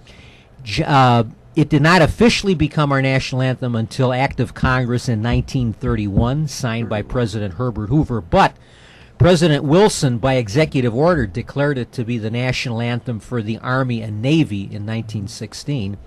And John P.H. Sousa was very much involved in promoting it as the national anthem. Sousa loved the song and believed very much that it ought to be our national He anthem. was a great march king. Yes. He was really great. He also invented the sousaphone, which was Well, a if variation you of the- believe the movie, it was Robert Wagner that invented the he played sousaphone. it, I think it yeah. was Robert Wagner. Now, But it was a variation of the His name tuba. was Little. And Yeah, the, yeah. as a sidebar, how did they start playing it at sports events? It started at Comiskey Park in World War I. They started playing it. So. As a patriotic Yeah, gesture. but I mean, that's where it started. Yeah. Good Chicago tie-in. Yeah, That's right. First Oregon in the ballpark, Wrigley Field. Wrigley Field. Yeah, there was an Story. Oregon. Yeah, Actually, field. sports events. Maybe the first time it was actually played for a sports event was at the 1896 Olympics, when they're held in Athens, and there's only a small the major European powers and the United States were the only countries at the Olympics, and the Greek band knew the national anthems of Great Britain and France and Germany. They didn't know what the national anthem was of the United States. There's an American ship in the harbor, naval ship. So they send out to ask the commander of the ship, what is the national anthem of the United States, so that we can play it when they win a medal. And the band leader from the ship says, we don't have an official national anthem. What do you mean? Well, our Congress never got around. We have two songs that we use. So they gave them the music to Columbia, the Gem of the Ocean, and the Star Spangled Banner. The Greek band leader says, well, which one do we use? He says, do what we do, take your pick. So they played the two, preferred the Star Spangled Banner. I think the very first event is won by an American, so the first thing that they heard at the very first Olympics was dun, dun, dun, dun, dun, dun. And we won a number of medals there. The story is told that the British ambassador was standing next to the American ambassador during one of these ceremonies. And the British ambassador says, I don't recognize that tune. And the American ambassador said, well, it may catch on. It may catch on. Well, the other one that was quite popular was My Country 'Tis of Thee. Which, of course, is also God Save the King. Queen. God Right. Save the Queen. Yeah, that was at one time The was American version of God Save the King. they were But we going digress. they were going to make that a national anthem, and for some reason it was shot down.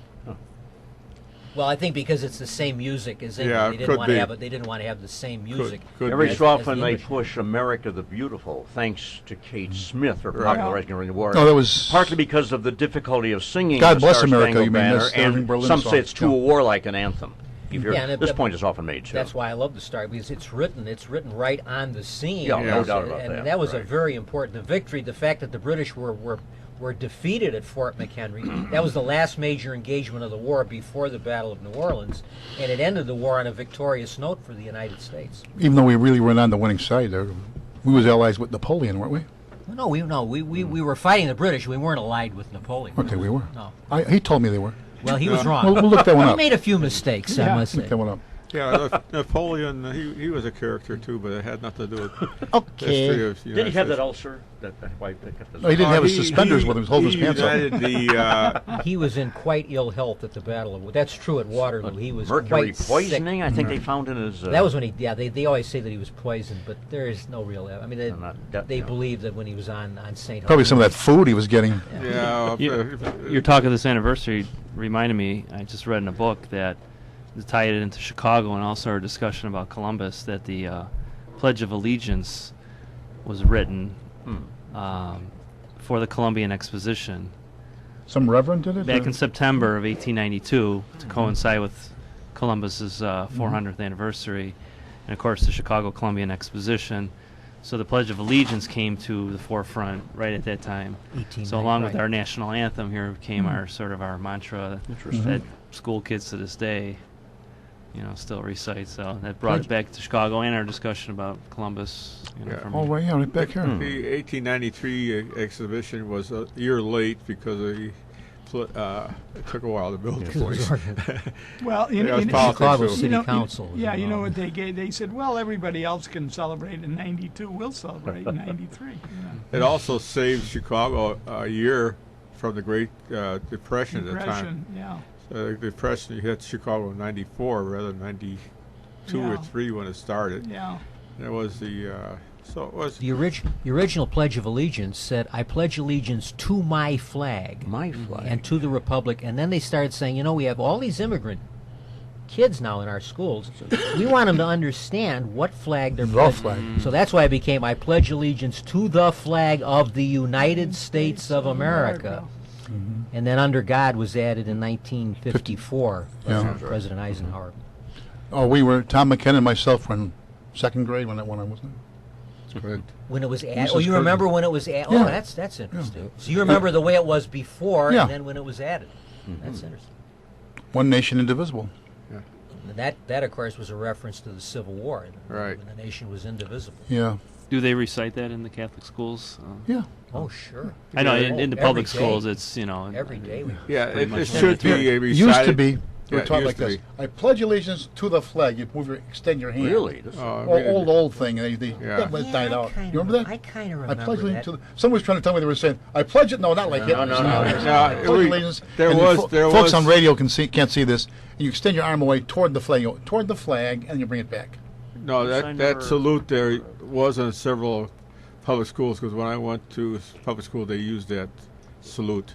They did. Yeah, With this. Aha. Don't remember that at and all. then when I transferred to another school, it was across the heart. So it was Cross your heart and hope to die. Huh? yeah. So it was both ways were done. This would have been in the late '40s So you transferred from where? from Cleveland, Grover To- Cleveland School. To Montefiore? No, that was your school. Yeah. You were Chicago Parental, weren't you? We had two guys on the watch. The one watch at well, you were gone for seconds, right? Two guys on the watch, Lieutenant Medea and Tom Tinsman, who had gone to Montefiore. So I thought they could have gone also to Chicago Parental. where's that? That's where UIC is now. Really? UEI, Northern Illinois Northern University, Illinois. is on the campus of Chicago Parental. Bryn Mawr and So- Central Park. Getting back to a little bit about the Chicago, we're talking about the Marquette and Joliet. Now, maybe you know this, Rob. Didn't prior to the Civil War, didn't a surveyor named Jefferson Davis come here and try to? No, seriously. Yeah, I know. He was around, yeah. Surveying and I'm- said this would be a good spot for a canal tour. or I'm not a something. big fan of Jefferson Davis. No, I just laugh saying. whenever his name is mentioned. So. Well, like I said, the He doesn't idea like you either. idea for the canal had its origins Yeah. back to Joliet and Marquette, and then Mhm. with the entry of Illinois into statehood, it was talked about as far as the exact location. There were lots of people that Well, reason that's a shows that good. that's a That was, good I trivia. think- One of my favorite Chicago trivia questions. Jefferson Davis surveyed the plot for the Ogden Slip. It's a small inlet of water next to the. It was a warehouse on Illinois and Peshtigo Yeah. Court. Yeah. There's a slip, and now there's some bars there. But anyway, that little inlet waterway, Jefferson Davis was the surveyor, and the the lawyer that did the legal work was Abraham Lincoln. Yeah. Is that Ooh. right? Yeah. Sounds right. Yeah, the Yeah. Ogden Slip. Yeah, Davis came whoa. here in the 1830s, right? Was it? Pretty much out of West Point. Yeah. And then he was here for a couple of years. You know what else, too? He was involved in the Black Hawk War when they captured Black Hawk up in Wisconsin. Right. As was Lincoln. Lincoln was Lincoln too. was a militia captain in the Black Hawk Yeah. War. Yeah. But I was going to say Jefferson Davis accompanied Black Hawk from Wisconsin to St. Louis, which is where the trial was held. So he was still in the area for a couple of years. Yeah. And also he became Secretary of the Army. Secretary, well, they called it Secretary of War at that time. Yeah, in the in the 1850s. And he spent- had an excellent reputation, I understand. Well, it depends on Yeah. your point of view. He spent most of his time stockpiling as many guns and as much ammunition in the South as he could. Oh, He very obviously was consigning extra amounts of guns and ammunition to all the armories and forts in the South. He already was thinking I ahead. was thinking ahead, Yeah. yeah. He almost got Not my favorite Secretary of War. shot. Yeah. I've read one of his speeches to the graduates of West Point, and it was very well done. He never accepted the defeat of the South. Unlike Lee, I mean, he never. I don't believe he ever took the oath of allegiance again to the United States after the end of the war. He remained bitterly hostile to the North, to the United States, to his death, and Yeah. never And never he- accepted the. He also was put on trial. He was almost shot. Yeah, I mean, there were many people thought he should have been shot or Shot, hung, but yeah. he was not. He was imprisoned for a while, but. You know, one of the also throwbacks there, people are, as they look at the street patterns of Chicago, and, you know, downtown you have all the streets, particularly east-west streets, are named for presidents. We had a Tyler Street at one time. And then We still do. It's right near Roosevelt. it's All them Italian restaurants on Tyler Street. yeah, That's yeah. spelled a little bit. Italian. Spelled a little bit different. I know. Go ahead. Tell me. Well, anyway, at the time of the Civil War, why he accepted an appointment as a, I think it was House of a Representatives. He was elected to representative. the House of Representatives Yeah. of the South. Yeah, and unfortunately passed away before he could serve. Right. And Chicago was so upset they changed the name of the street from Tyler to Congress Street, and they took it away from. So there's no Tyler's street named for President Wow. Tyler. Great So- piece Oh, of history there. Oh yeah, there's Ken is Well, a don't forget too. street expert, really. Don't yeah. forget too that Lincoln did a lot of work for Illinois Central Railroad too. Oh yeah. Yes, indeed. Yeah, Remember he- the famous case where he Yeah, I wasn't around at that time. Tell you the truth. You tell us. You were though. he You can really know tell. how to throw you were throwing hand grenades. It just very briefly. Well, Tyler he- was the first vice president to succeed to the presidency. presidency, yeah. When William Henry Harrison, Tippecanoe, and Tyler too, when Harrison died after 1 month in office, having delivered the longest inaugural address in Caught history, pneumonia, right? without a loudest hat weather. or a top coat in middle of winter. drizzle and cold weather. But Tyler's important to American history. He established the precedent that the vice president becomes president of the United States. Yeah. There Not were an those who interim said he's just president, right? acting president Yeah. because the Constitution says he shall act as president. He said, "No, I'm president." He had the oath administered. He delivered an inaugural address. He moved into the White House, and so he really established a precedent where it was ambiguous as to whether he was just sort of some sort of a nebulous acting president. So for his later failings of his disloyalty, he did have an important Yeah. impact on history by making You know what that else? decision. He looked like Victor Jory, Yes, he did. didn't he? Yes, he did. Or Victor Jory looked like him. Which I think one? yeah, Victor probably. Jory I think Victor looked like Jory him. was born a little bit Yeah, later after- after John Tyler. That's an old-time actor for anybody who. Yeah, oh, sure. We all Deep voice. remember. Victor Jory. He was famous in the Helen Keller story. He played That's right. his It was her father. Yeah, he was a good In actor. Papillon, he was a Central American Indian chief. Oh yeah. Great movie. Very versatile. Great, isn't that a great picture? He got a nice promotion. That was the old chief. That was him. He had the. Oh. He goes. He points. He wants this tattoo on his chest. Yeah. The butterfly. You ever see Papillon? Never saw Papillon? No, Steve uh-uh. McQueen, What Dustin Devil's, Hoffman? it's what the French Oh, penal colony. Yeah, Oh, I know Devil's all Island. about I'll tell you what, Dustin it's, Hoffman. it's long and it's kind of depressing because he's in prison all the time. But it's I love the end of it. Yeah. Yeah. Steve McQueen spent a lot of time in prison. I mean, he's in The Great Escape. He's in. Well, he spent a lot of time Special- escaping from prison. Yeah. He had Sand Pebbles. He was great in. If you ever saw that movie. I've never I seen could never it. get. I could never get interested What's in that? that film. I've seen a couple of times it was on. I just could not I get can't in. either. The Sand Pebbles. With Oh, yeah, Richard right, Crenna. That was It's like part of the, China, a real the big 20s? book. It was Yeah. actually a book that was about 4 sections, and Sand Pebbles was just one section of the It's an book. anti-Vietnam movie. I mean, that movie was made during the Vietnam War. It's about America. It's not just supposed to be about America sticking its nose into Asia. I mean, that movie had a Well, political to some degree, that was context to true. it. Well, I mean, depending on your point of view, but it did have a political Yeah, message no, in it. there was a long history of Vietnam or Indochina. Well, that was one of the called at guys one on time. that boat, Sand Pebbles, was a Chicago policeman. He became a Chicago policeman after that. There was a wasn't it couple San of Pablo? Wasn't it the... Boyle, I think his Yeah. name was. Yeah. there was a couple of cops that went the other way around. They were police and got in the movies. Oh yeah, What's Yeah. that? Oh, Den- one guy, Den- Dennis- one guy, Dennis Dennis Farina. Farina, right? yeah, Farina Yeah. was one, Good actor. and the other guy was Don Harrigan, one of your buddies.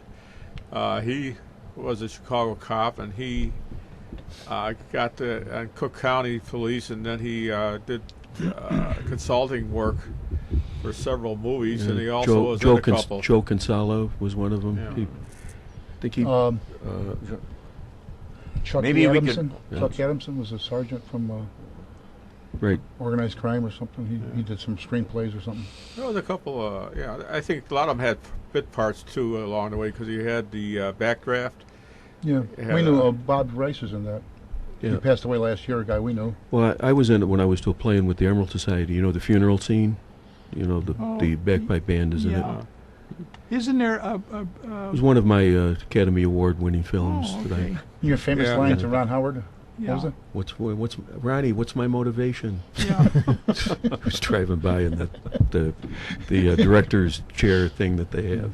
As long as we're talking about actors, we talked. Our moderator and I were talking about this off mic, but on Sunday we marked the 100th birthday of a great American hero of the 1950s, Clayton Moore, who portrayed the Lone Ranger. And he was born September the 14th, 1914, and well remembered by anyone who was growing up in the 50s or saw the reruns, which are on to this very day. Yeah. and Now, the he other- was strictly a television Lone Ranger. Yeah, he right? did not. Yeah, Grace Beamer, Grace some of the Beamer other, was that's the right, famous. the famous radio It had voice. begun in the 1930s in Detroit, along with the Green Hornet. And Brace And- Brace There's an Beamer was the association best known. There were others, but Brace Yeah, Beamer was the there was- best known. of I all. think 3 or 4 other than. Yeah. But the other one you got to remember is Frankie Lane, who was born in Chicago. He wasn't the Lone Ranger, was No, he? No, he was a good singer though. He was an Italian boy, right? He Northside. What's North Side? Lane Tech Yeah. graduate. he sang the theme song for the gunfight at the OK Corral, What a great song that was. He was. He had that deep voice, resonant voice, and everything else. and also for Blazing Saddles. Yeah. Oh, That's yeah. right. Yeah, he You know, was It's like Mule Train, right? Jezebel. You know, Yeah. you know, Jezebel, you know yeah. who He got to know him pretty well was Clint Eastwood, and he spoke very highly of him. Frankie Lane. Yeah, about Frankie Lane. Yeah. Frankie was Northsider near Cabrini Green, actually. I didn't realize he made movies, but they've run a few 1950s movies that he starred in on Oh, yeah. one of the new movies. Yeah, I think he it's, was around quite a bit. Frankie Lane is the star of a low budget, they're Yeah, low budget Columbia Pictures, but Yeah. No, Well, I didn't know the low that. budget. yeah, I never knew that either. Yeah. A lot of those low budget movies made good money. You know, Oh, yeah. the expensive ones are the ones that are always All questionable. those Three Stooges pictures. They Columbia they made. kept Columbia afloat during the 1930s. The Three Stooges, they were big money makers for. Oh, Frank yeah. Capra, he put them on the map. Don't forget too, a lot of movie stars were here in Chicago. Columbia. With the SNA Oh, yeah, that goes back SNA a while. Studios, yeah. studios, and the building's still standing, from what I Oh, yeah. understand. Loyola. It Yeah. is, 1333 Argyle. West It's on Argyle. That's right. So What's the SNA, SNA? the former SNA Studios. Hollywood started in Chicago. Not really. New York Well, too. it was here, started but in they- New York too. Yeah. Didn't last very long either. You There know, was but other still, studios, it too. started here. They did a lot of work here, and a lot of Chaplin. Chaplin. One And, Chaplin. Well, he movie. was, yeah. Only Well, one. you know what happened, though, and I didn't realize this, Jack, was that S&A moved out to California, though. So They already had a studio in They- Oakland somewhere. Yeah, and so also there was an outfit called Selig, SELIG. They were at Irving Park and Western, and they had a big spread there. Well, And you- they made movies in Chicago. Well, the other thing was, too, that all railroads stopped in Chicago because you could not get through Chicago on a railroad. You had to Unless stop. you were a Right. pig. Yeah. Pigs could make it to the Lots of pigs in stockyards. Yeah. Chicago. Hey, Yeah, I but that was in the guess South Side yards. Yeah, right. But the fact was that everybody had to stop and change Change trains. And it's still true. Yeah. You know, you have they're trying to do some bypass, but they're still having a little bit of a problem with politics on that. Yeah. So they're I guess Chicago Canadian Northern wants to do a bypass around Chicago, What mostly if a there's freight. any demand for it? You know. Well, there's a demand that they want to get. You want to go from New York to California, and you know. Yeah, I without carry getting off water the to train. California. So No, that would be a good idea. Get some water there. yeah. And there's some way with like all this water flowing down the Mississippi. Can't we do a pipeline out to some of these arid Sure, spots? absolutely. Seriously. Yeah. It would probably upset the whole balance of the. Well, it's okay. Continental. We've been upsetting balances for years. Yeah. I know Well, my bank balance always gets upset. yeah. Really? Yeah, Well, the other one I always You're had a lucky hard we have time one. understanding my is balance. why there are three branches of Chicago River and then there's no Chicago River, because you got the main branch, north and south branch. Now where's the Wait. Chicago River? And in Dodge City, you've Not got yet. the Long Branch. Yeah, long branch. Hold up. Are we ready almost? Someone wanted to say not yet. Can we got a couple of minutes? Yeah, a couple Finish minutes. up? Finish up? Okay. Before we sign off, we have a few things to say. We could probably continue this subject. Maybe we can invite Rob back again. Because we touched on what we wanted to, but there were other subjects, and I was hoping we'd like cover a whole bunch. But as usual, we wrapped up in our BS. current discussion.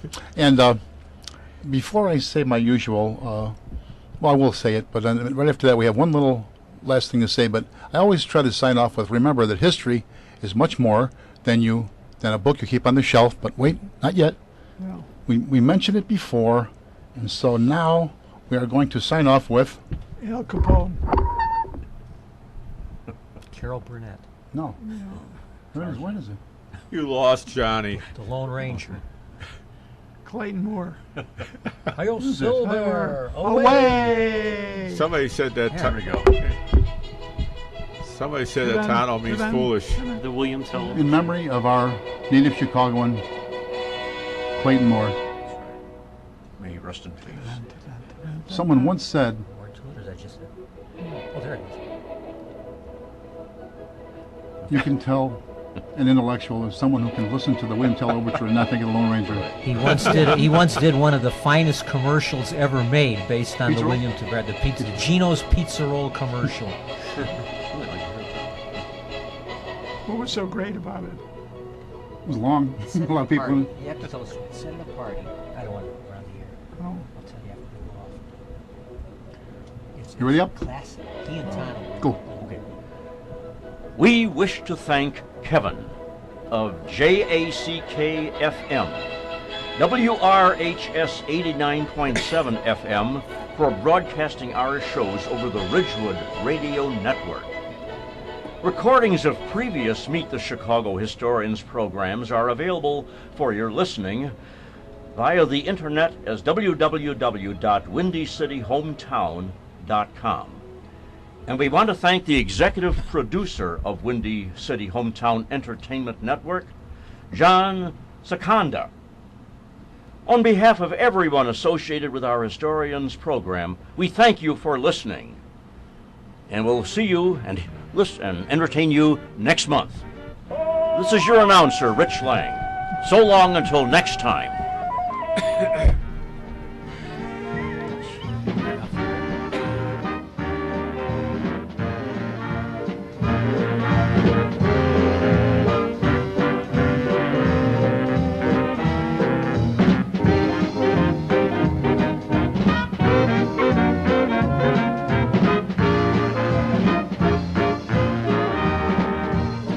You have been listening to Meet the Chicago historians from the John DeVita Broadcast Center on the Windy City Hometown Entertainment Network on Monday, September 15th, the year 2014.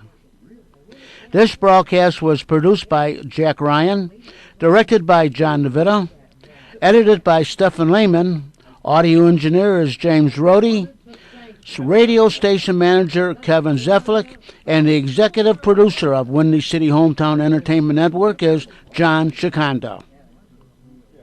Until the next time, be safe, and thanks for listening.